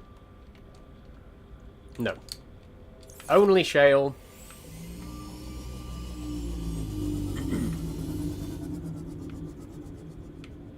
Is there any more shale down here? I'm not seeing any.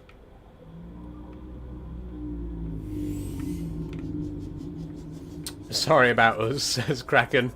It's alright, Kraken. You're only human.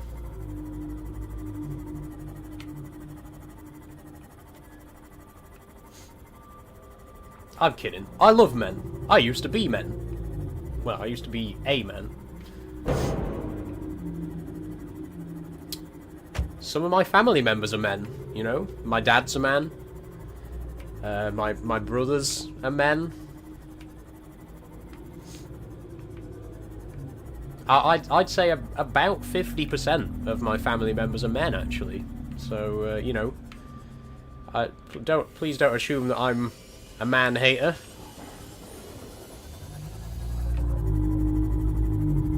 I like men, I just don't want to be one.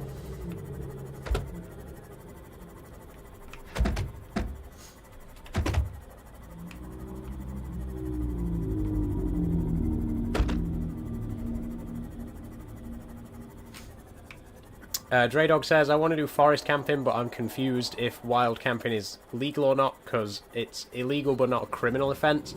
Yeah, so trespassing is not a criminal offence in the UK, it's a civil offence.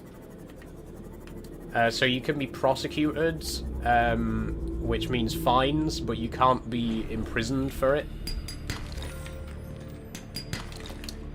And I'm not exactly sure about wild camping. We were talking about it the other day, actually. I don't know if Fred is still here, if Fred's watching right now. Yeah, Fred was telling me about the rules about wild camping, because it is legal in certain areas. It's not, you can't just go, you can't like go anywhere in the country and just camp, but there are parts of the country where it's allowed.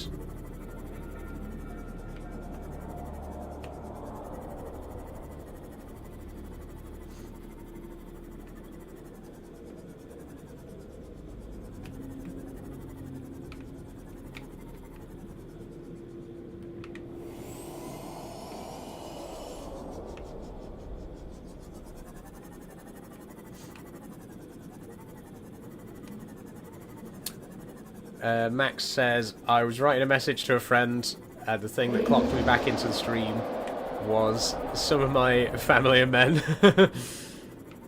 I just heard a Reaper, by the way. I don't want to alarm anyone.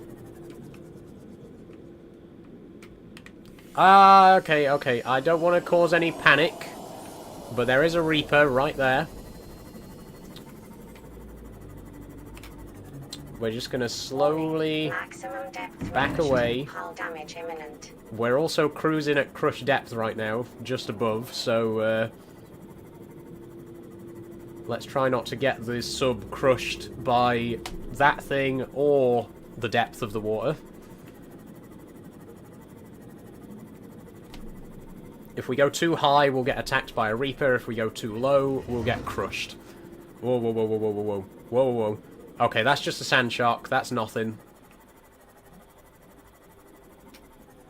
Ah, okay, this is where we were earlier. This is the blood kelp entrance. The entrance to the blood kelp zone. Warning, maximum depth reached. Hull damage imminent. Okay, let's park her up.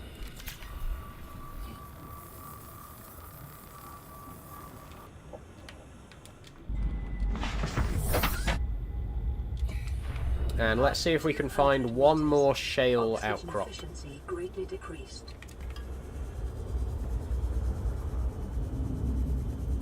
We need that sweet, sweet lithium.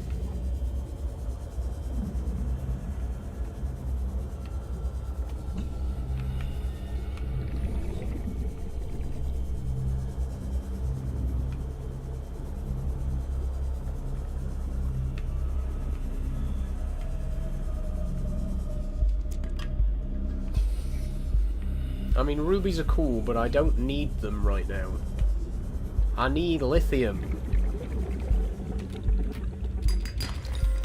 Oh, now I get another diamond. Fantastic.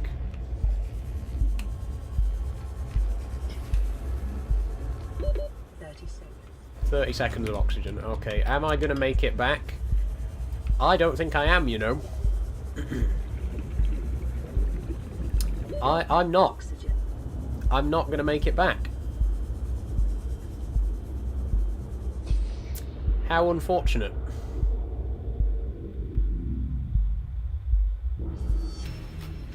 We're dead. Lovely.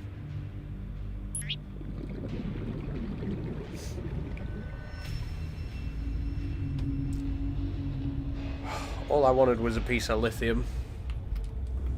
You died and lost some belongings. Let me guess, I lost all of my fucking lithium. No. So what did I lose then? I lost my diamond. Who cares? Who cares? I didn't want them.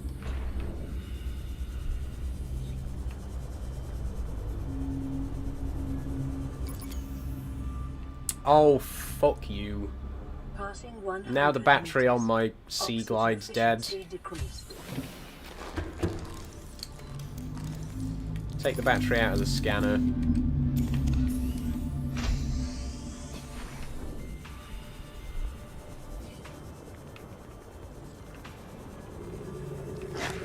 Ow.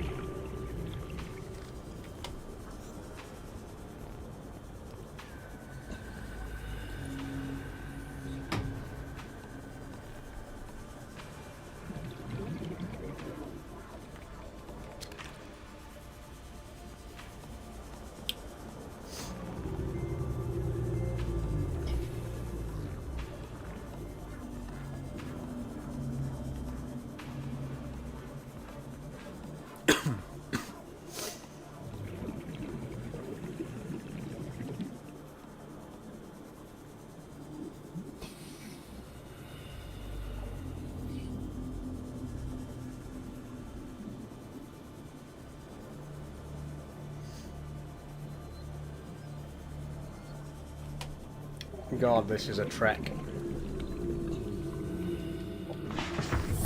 Welcome aboard, Captain. Okay, thank you. Passing 200 meters. Oxygen efficiency greatly decreased. Oh, all of our stuff is just floating. Lovely. Inventory full? Of what? Oh, this bloody creature egg. I don't want the creature egg, I want the ruby. Give me the ruby.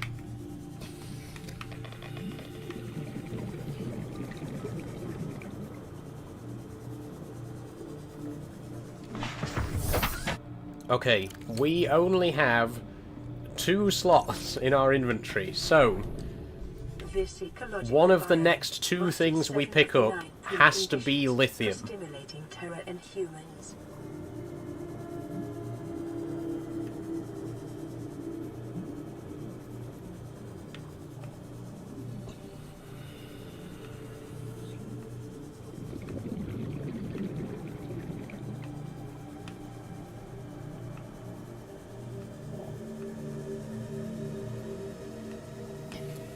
Where is it? Oh, please.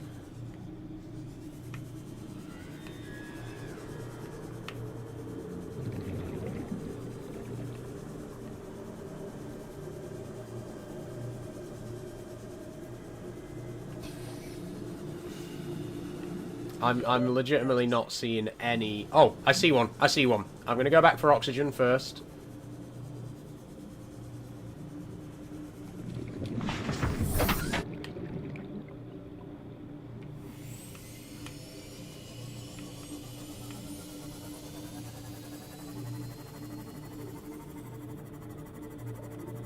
Okay, I saw a piece here. Was that a warper? It better not have been a warper. Right. I saw a piece of shale. Passing 200 I saw it. Oxygen efficiency greatly decreased. Fucking saw it. Where is it?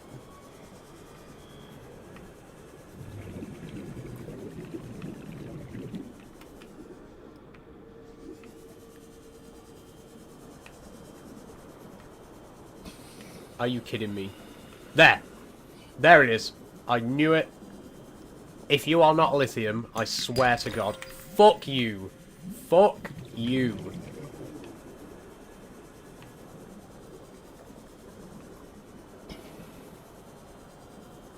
Okay. Okay. I have one single slot left in my inventory. The next thing I pick up better be lithium. Let me tell you. The next thing I pick up must be lithium. Don't warp me.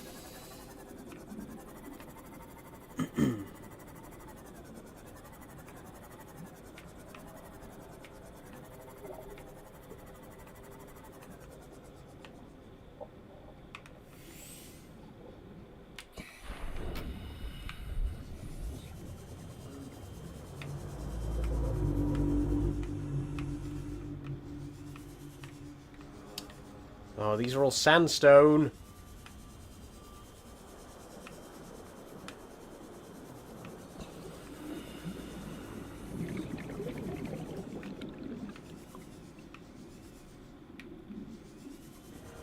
Right. Oh, for God's sake.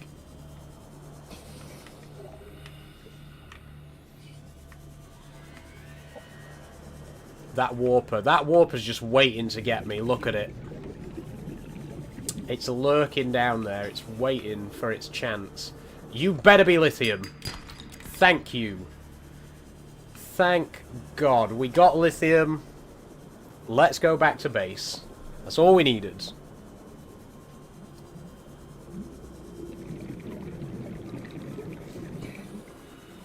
Have you needed to restart your lives today? No, not today, Draydog. It's been very good today, actually.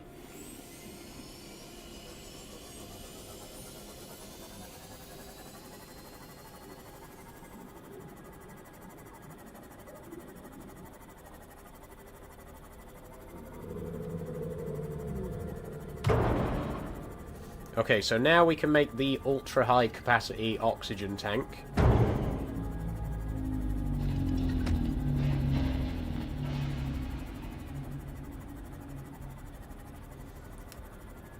Doing great with the followers? We are, yeah. 1321 so far today. Well, not today, obviously, but that's the grand total. We've actually had 4 today, which is pretty good.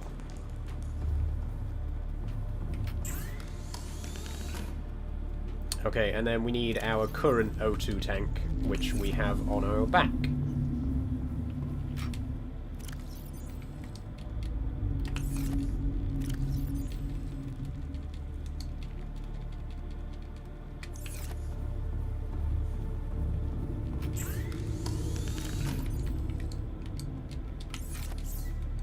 Okay, there we go. Ultra high capacity tank. That now gives us up to 225 oxygen. Wow. We can also make ultra glide fins, which help us to swim faster. Guess what we need for it, though? Lithium.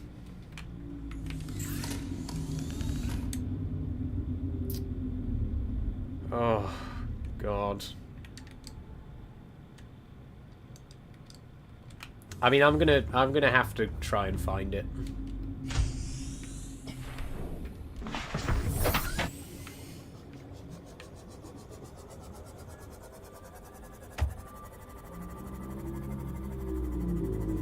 Let's try a different area this time, though.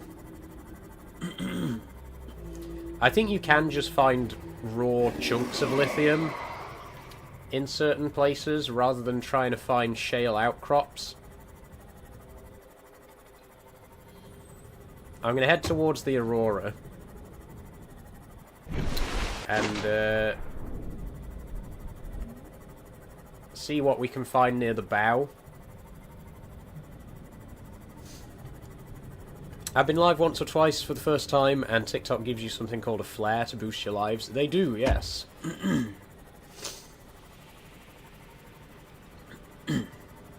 Excuse me. Yeah, TikTok does do the flare. I'm not quite sure how the flare system works, to be honest. I've no idea how handy they are. Me neither, to be honest, Stray Dog. I've never really noticed any tangible benefit from using them.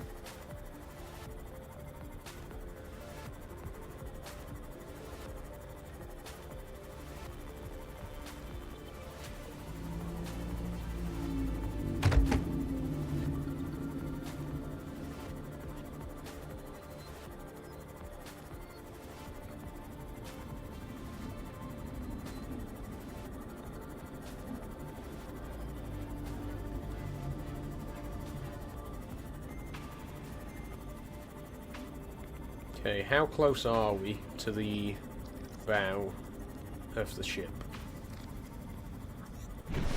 Pretty close. Okay.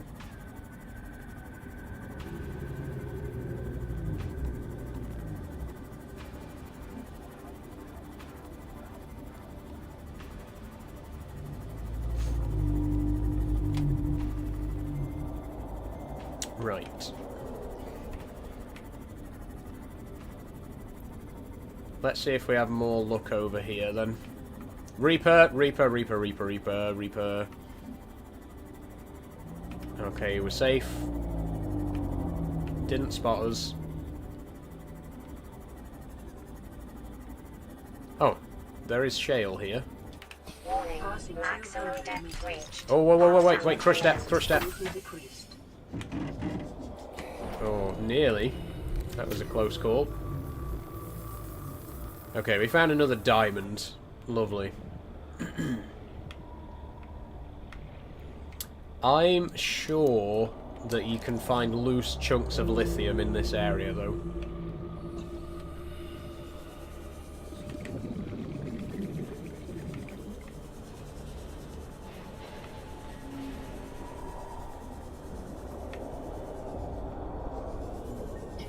Oh, an eye! Oh, we can't scan it because we got no battery. We haven't found an eye yet.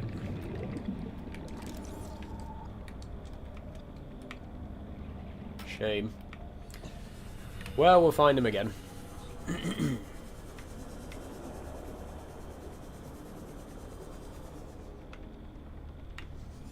Aha. Lithium? Gold.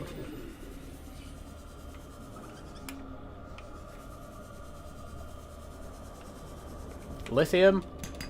Thank you.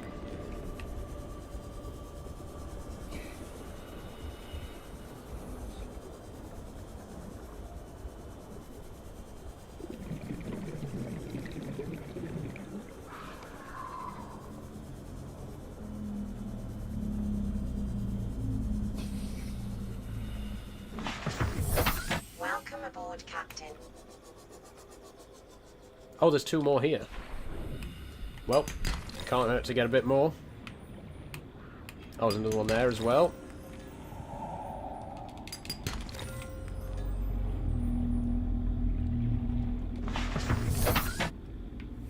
Calorie intake recommended. Trump is basically wanting any UFO files to be released. I heard about that, yeah, I heard he's apparently demanding for any UFO files to be declassified. The thing is, though, like, there's nothing in them anyway. Like, they declassified... A couple of years ago, they declassified some UFO files, and they were just nothing. Like, I really don't think there's going to be anything groundbreaking in there. One, because I don't believe that aliens have ever visited our planet, you know? So, any unidentified flying object is just unidentified. Doesn't necessarily mean it's alien, you know? And I'm not saying that I don't believe aliens exist, because I 100% believe that we're not alone in the universe, but I do not believe that aliens have ever visited Earth. And I definitely don't believe that flying saucers are alien spaceships, you know. I think people see things, they don't know what they've seen, they just assume that must have been an alien spaceship.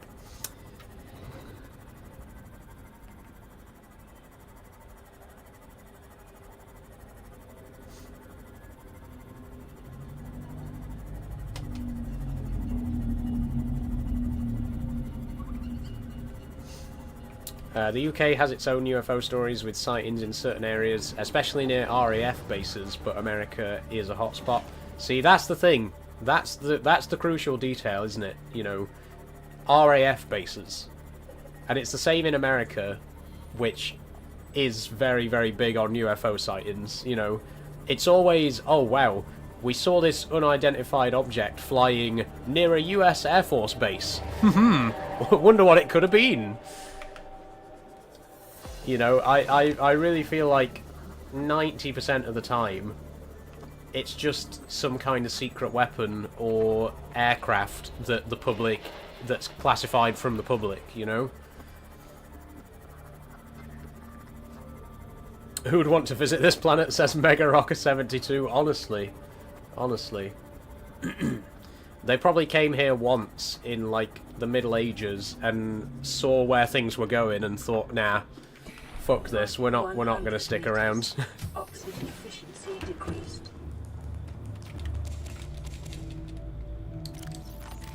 Vital signs stabilizing.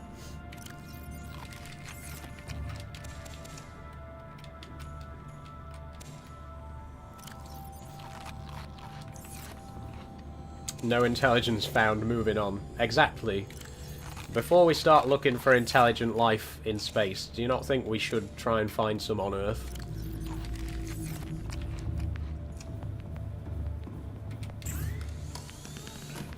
Okay, silicon, rubber and titanium.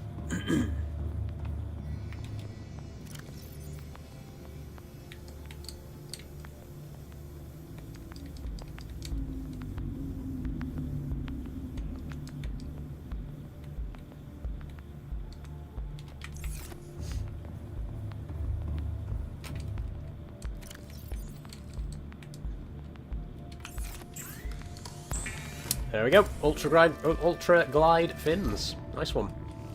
I'm not saying aliens aren't real, but what if Area 51 is a base where the military conduct standard experiments and plane experiments? That's all it is. Genuinely.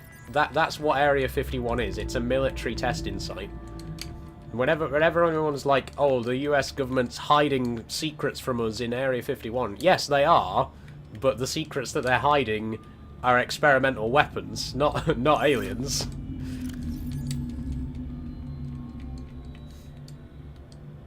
I think we're going to need to build another locker.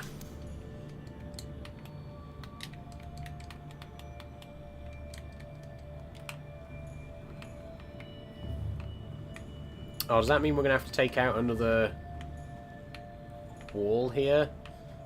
I don't want to do that. We're going to have to take out another window.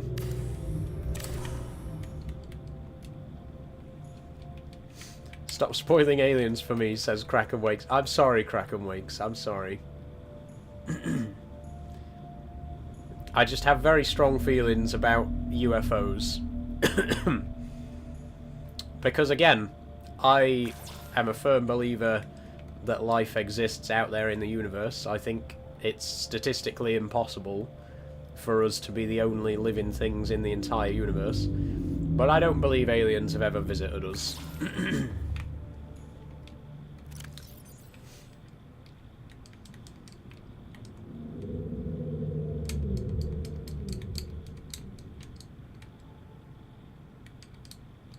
Okay, we need a little bit more quartz, and we've got titanium.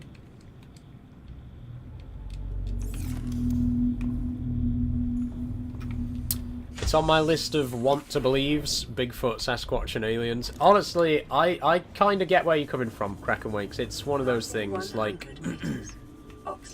I'd love to believe that they've been here, but I don't think they have. And again, I do believe they exist, 100%. I don't think... Again, I think it's impossible in a universe as big as ours that there's no life out there. But I just can't accept that they've been here. I can't believe that. Because really, there isn't any evidence. There isn't any hard, undeniable evidence that they've been here, you know?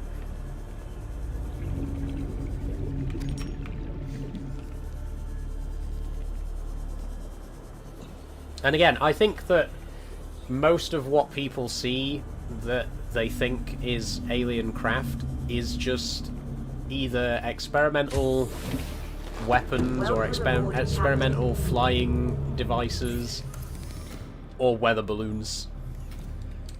Like, you know, arguably the most famous UFO sighting in history, the Roswell incident, was a military experiment. It was literally just a military experiment that people thought was a crashed alien spaceship, you know?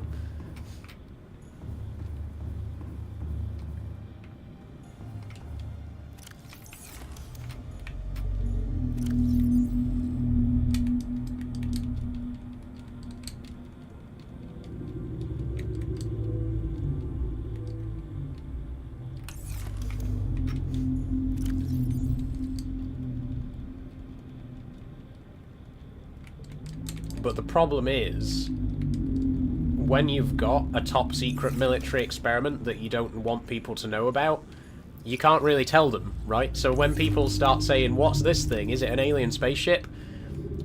You can't really say, oh no, that's just a top-secret weapon that we're working on, you know? They have to lie. They have to not admit to what it is, which just fuels speculation that it's an alien spacecraft, right? So in the case of Roswell, they told people that it was a weather balloon, which people were like, well, it's not a weather balloon, so therefore it must be an alien spaceship. Rather than the more logical conclusion, it's not a weather balloon, therefore it's a top-secret military experiment, and they're just telling us that it's a weather balloon, which is what was actually the case.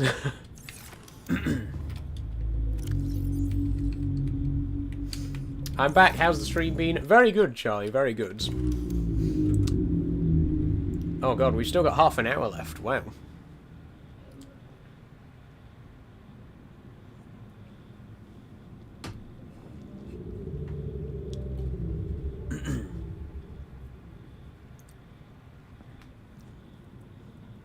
Okay, sorry. Let's continue. So, I am very quickly going to cheat a little bit. It's not really cheating. I'm going to look up the Subnautica map, the interactive map, because I want to find the fragments for the moon pool.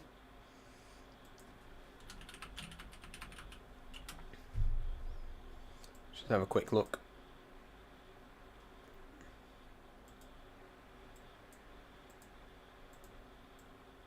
Okay, I suspected that there were a couple in that area anyway. So if we head north to the mushroom fields, we should be able to find some fragments there.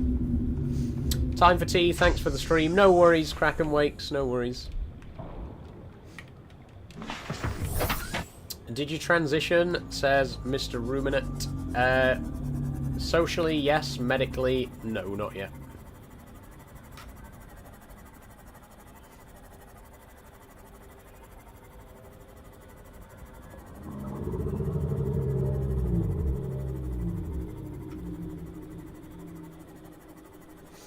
Have you seen the Leviathan yet? Yes, we have encountered the Reaper a couple of times today.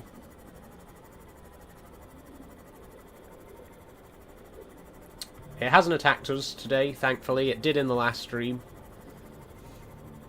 Today we've managed to avoid it.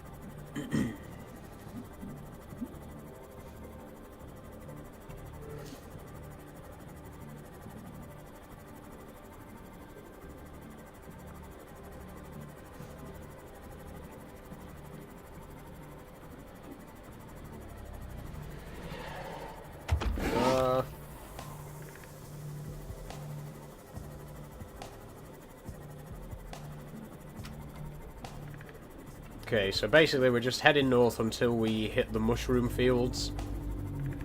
And it's on the northwest side of the mushroom fields. We should find 2 fragments for the moon pool. I think you need 3 total, so that still won't unlock it fully. But it'll get us pretty close.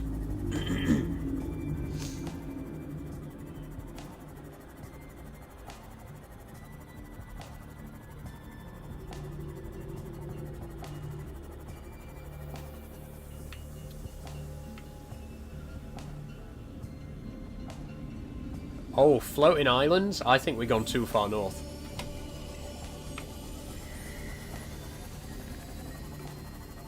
Let's just have a quick peek. Ow! Did something hit us? Oh, yeah! Bone shark, fucker. Where are we? Oh, we're way too far west, that's the problem.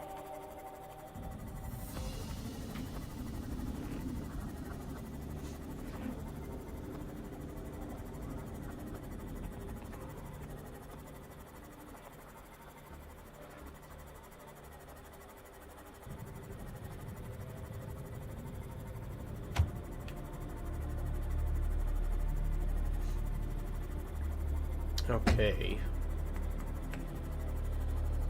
Ah, big shipwreck. Have we been inside this one yet? I don't think we have, you know. Let's do it. Passing 100 meters. Oxygen efficiency decreased.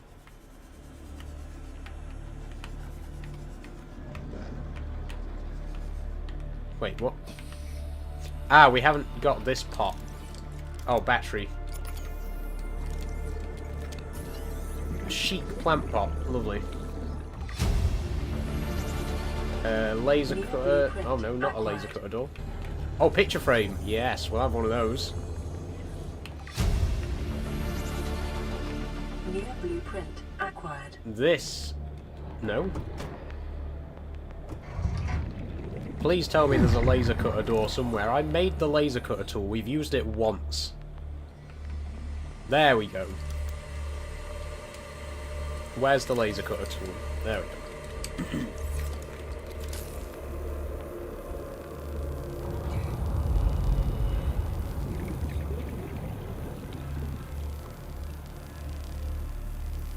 God, we got so much oxygen now. We can stay down here for ages.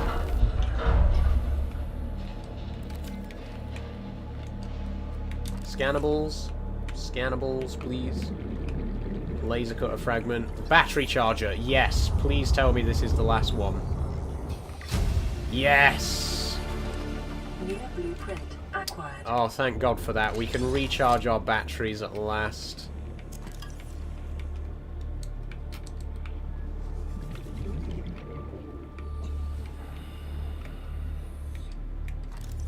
Mod station we've already got. Floodlight we've already got. Oh, hydrochloric acid. Nice. Propulsion cannon. Yeah, we've already got. Just another laser cutter fragment again. Okay, I think that's everything down here. I can't see anything else that we haven't scanned. Passing 100 meters. Oxygen efficiency decreased.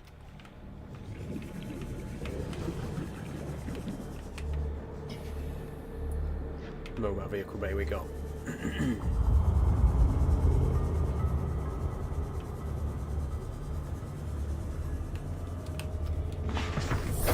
Welcome aboard, Captain. Ouch.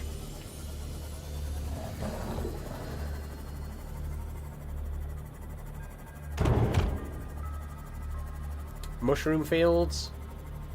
Yes. Okay. I'm not sure of our exact position, but the northwest side of the mushroom fields apparently has a couple of fragments for the moon pool. That's a creature egg. Not really interested in that at the moment.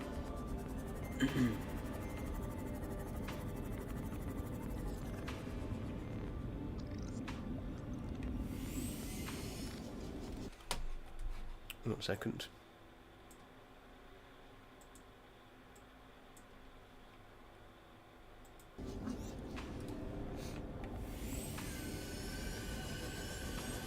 Aha! There we go. We'll take that. Where's it gone? Am I blind? There it is.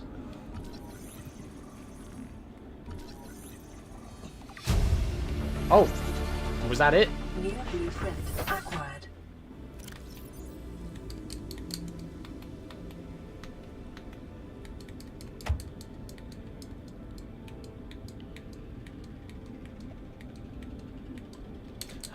That was it. We can make the moon pool. Oh, yes. Okay, back to base. What time is it? 20 minutes. We might still be able to make the depth module today. Sorry.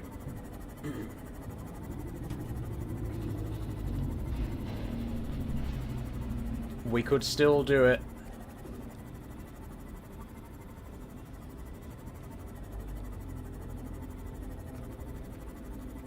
I mean, all we need is plasteel ingots. No. Was it plasteel or titanium? Titanium ingots and lead. Easy. Because we only need sandstone for lead.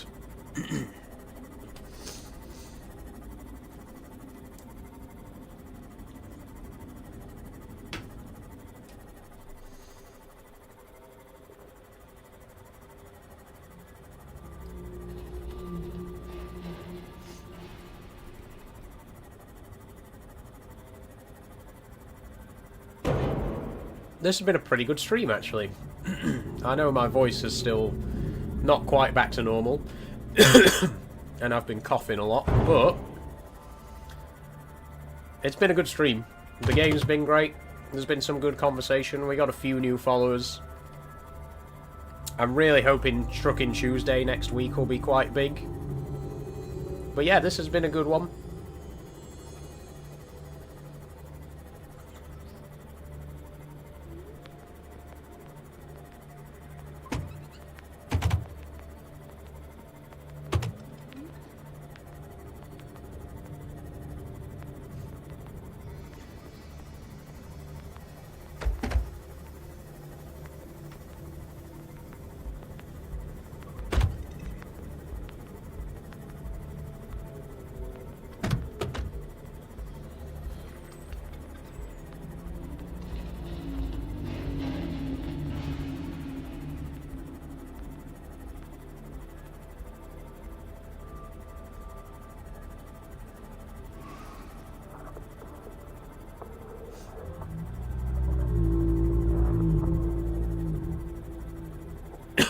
Okay, here we go.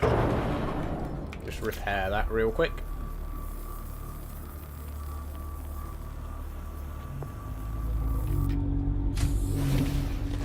Welcome aboard, Right, Captain. titanium.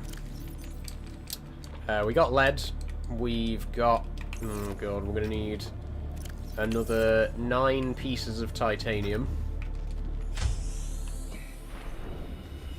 Oh, remember all that titanium that I literally threw away earlier because we didn't need it? Well, we need it now.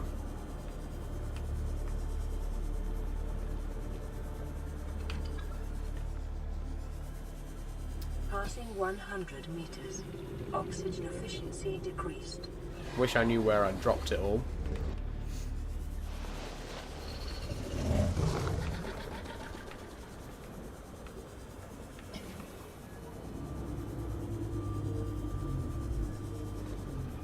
Okay, metal salvage.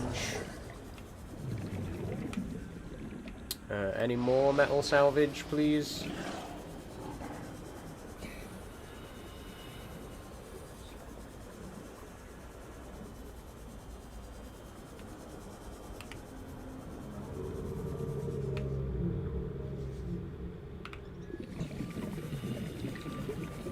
Surely there's got to be some around here.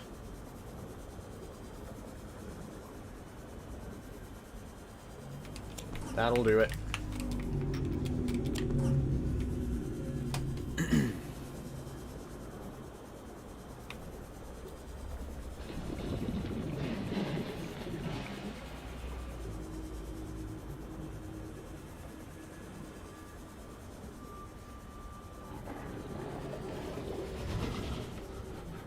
Sand shark again. The sand sharks are pretty cool.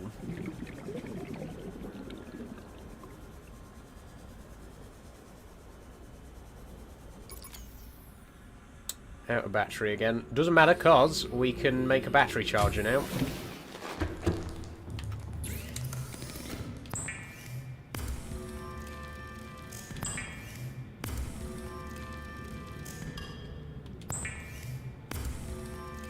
Oh, we got a new category as well in the crafting menu. Advanced materials. Hydrochloric acid, benzene, polyaniline, and synthetic fibres. Lovely.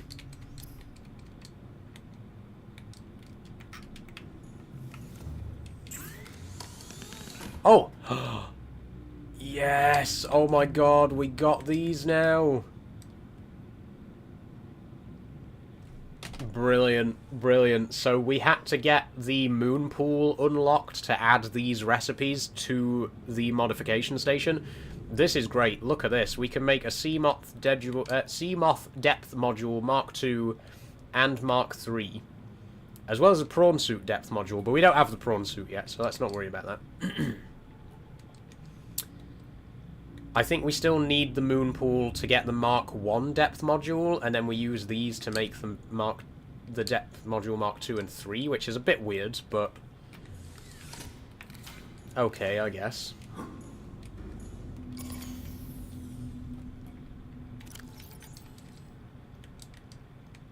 Okay, where's my habitat builder? There we go. Battery charger just needs copper wire, so we'll make one of those as well while we're on it.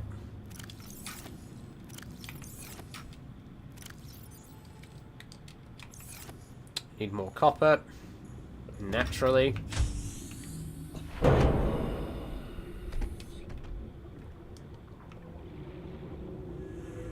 Okay, maybe we won't get the depth module done today then. Passing 100 meters. Oxygen efficiency decreased.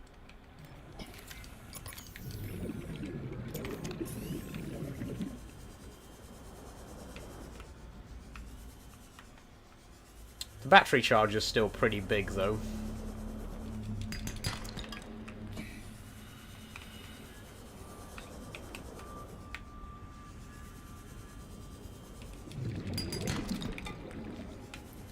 Pretty big step, no more crafting batteries, we can just recharge them indefinitely.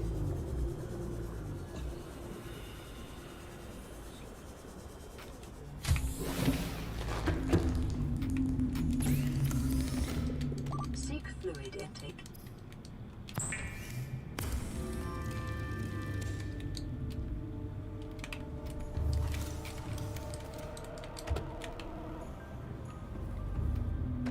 Right, where shall we have our battery modification thingy-bobber? I think... oh, it won't fit on one of these walls. I mean, I want to put it somewhere that it looks good, you know. Oh, I'm going to have to take out another window, aren't I?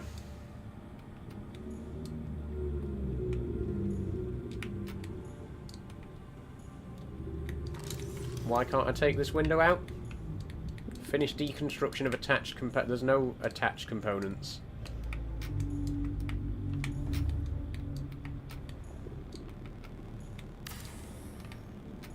Seriously? Okay.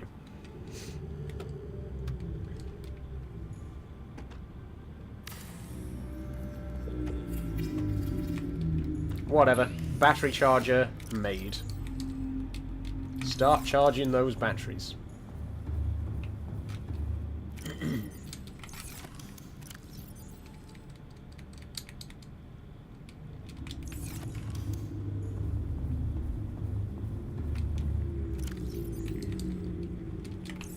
Okay, and then moon pool. Where are you? Needs lubricant, which we have. Somewhere. Don't know where. There.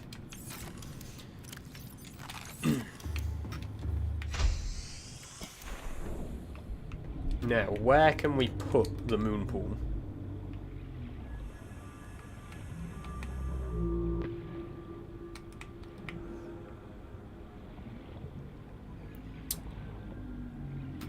Passing 100 meters.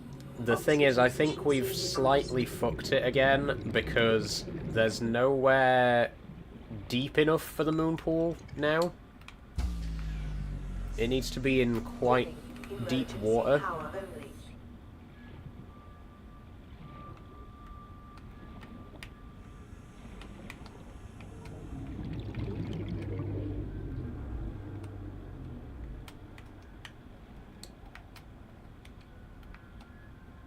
Ah, okay. What if we put it here?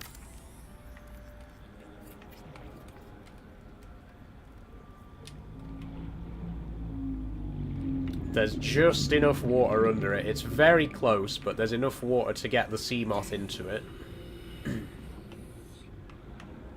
And then we can connect it with some corridor.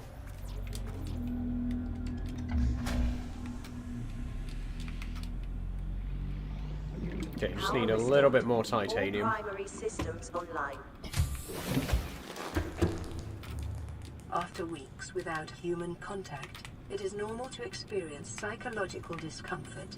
Research indicates symptoms may be Come on, partly please. alleviated by adopting a pet or anthropomorphizing an inanimate object.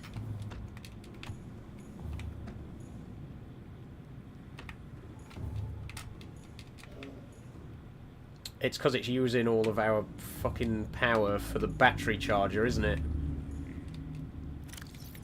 Stupid battery charger. What an idiot mistake. Don't need it. Come on, please. Seek fluid intake immediately.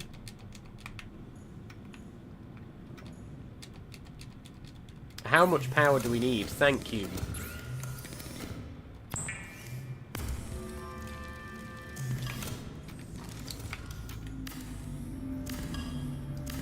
Oh. Oh, we can't do that. Shit.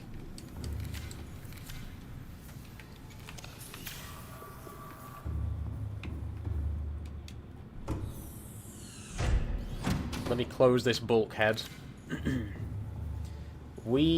Oh god. Okay, we need to add... Draining systems initiated. We need to add more structural support.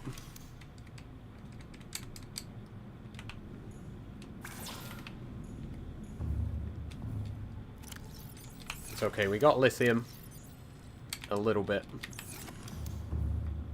Base could be a nice little survivors club if you find any. True! There could be a bit of space here for a couple more survivors if any exist.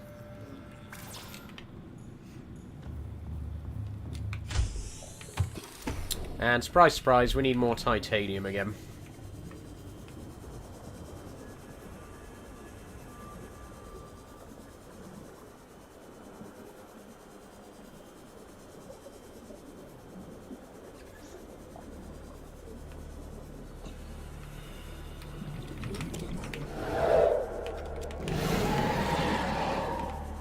Stalker teeth, nice.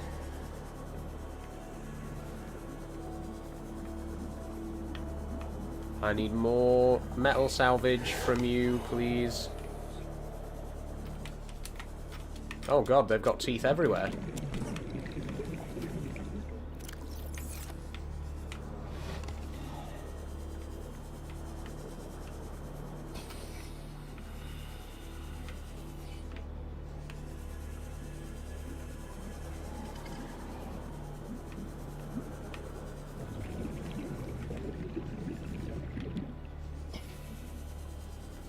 come on, there must be some more around. Are you serious?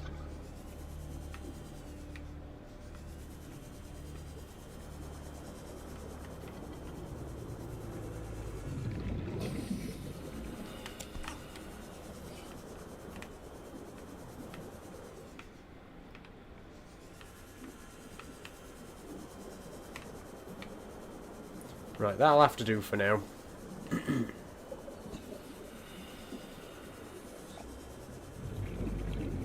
See the fluid intake. Yes, I'm gonna go and get some now.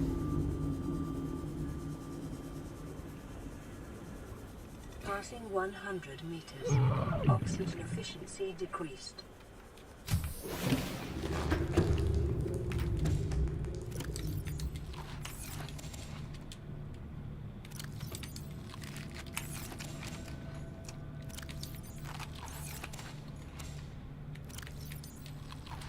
Vital signs stabilizing.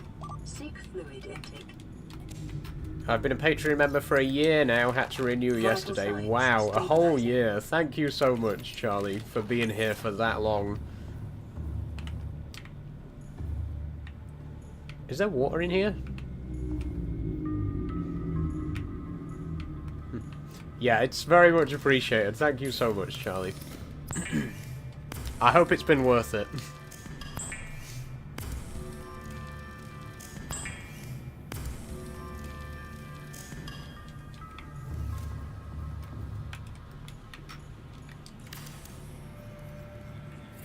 Okay, there we go. Now we can take down this one.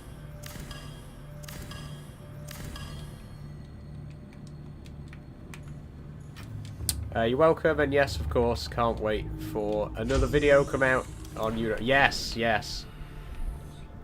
Hopefully, I mean, I wanted it to come out this week, but I've not been well enough to record. But it will be very soon.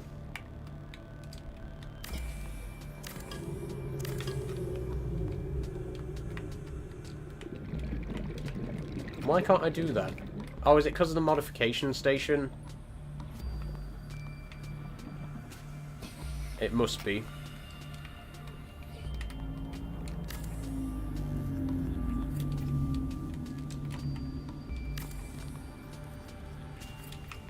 Passing 100 meters.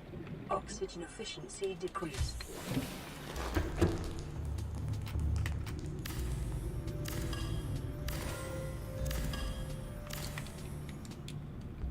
Yeah. There we go. Where's water coming in from? There isn't a leak. There isn't a leak.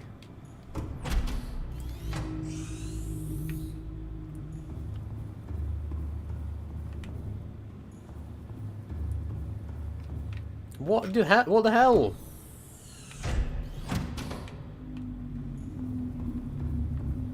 There's no leak. It's filling up. There's no leak.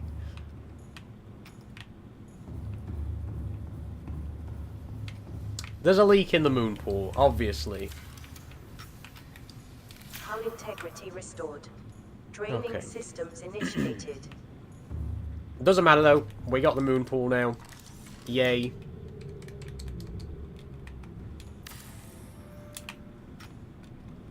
Let's put some windows in. Yeah, I think we'll rejig the base again next week. Now that we've got the moon pool, we'll move stuff about a little bit to accommodate the new room. What time are we on? God, it's nearly 7, so we are going to have to finish in a minute. Unfortunately, we're not going to get to build the depth module for the Seamoth today.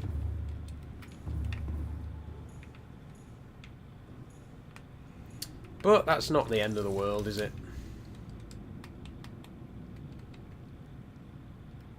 A vehicle upgrade console we'll need to build next time. We could put a bulkhead in here. It'll help to protect it a bit more against potential flooding. And we've got the resources for it, so we might as well. This is cool. I like this. It's kind of almost like an airlock, except it doesn't actually have a door on both sides, so it's not like an airlock at all. But I like this little vestibule. That's quite nice. Let's take a quick look from outside before we finish, and also let's take the Seamoth into the moon pool now. So it should automatically dock. There we go. Welcome aboard, Captain. Oh, yes, that's better. That's better. A dedicated space for the Seamoth. We can also get out of the base just by jumping into the moon pool, which is cool. And here's how the base looks so far.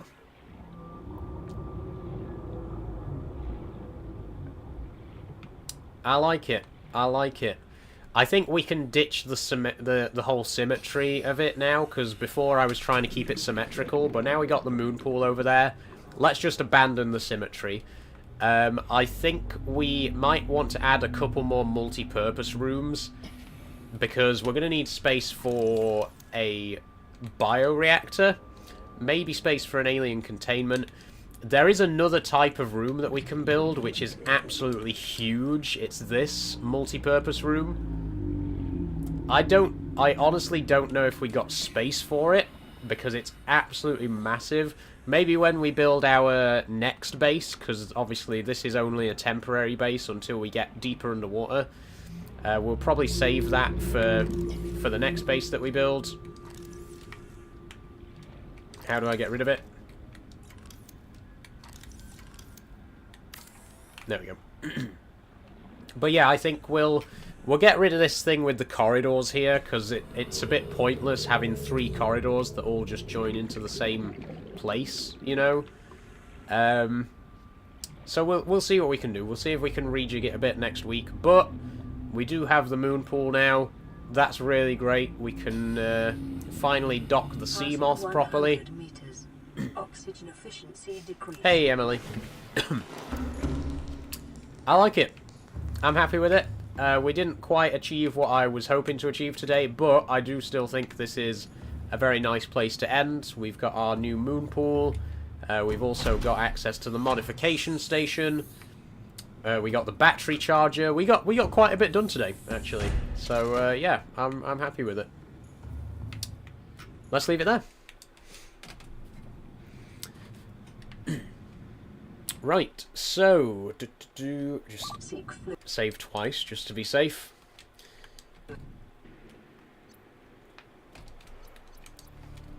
And there we go. That's it. That's all we got time for today. If you'll just give me a moment to get everything where it should be.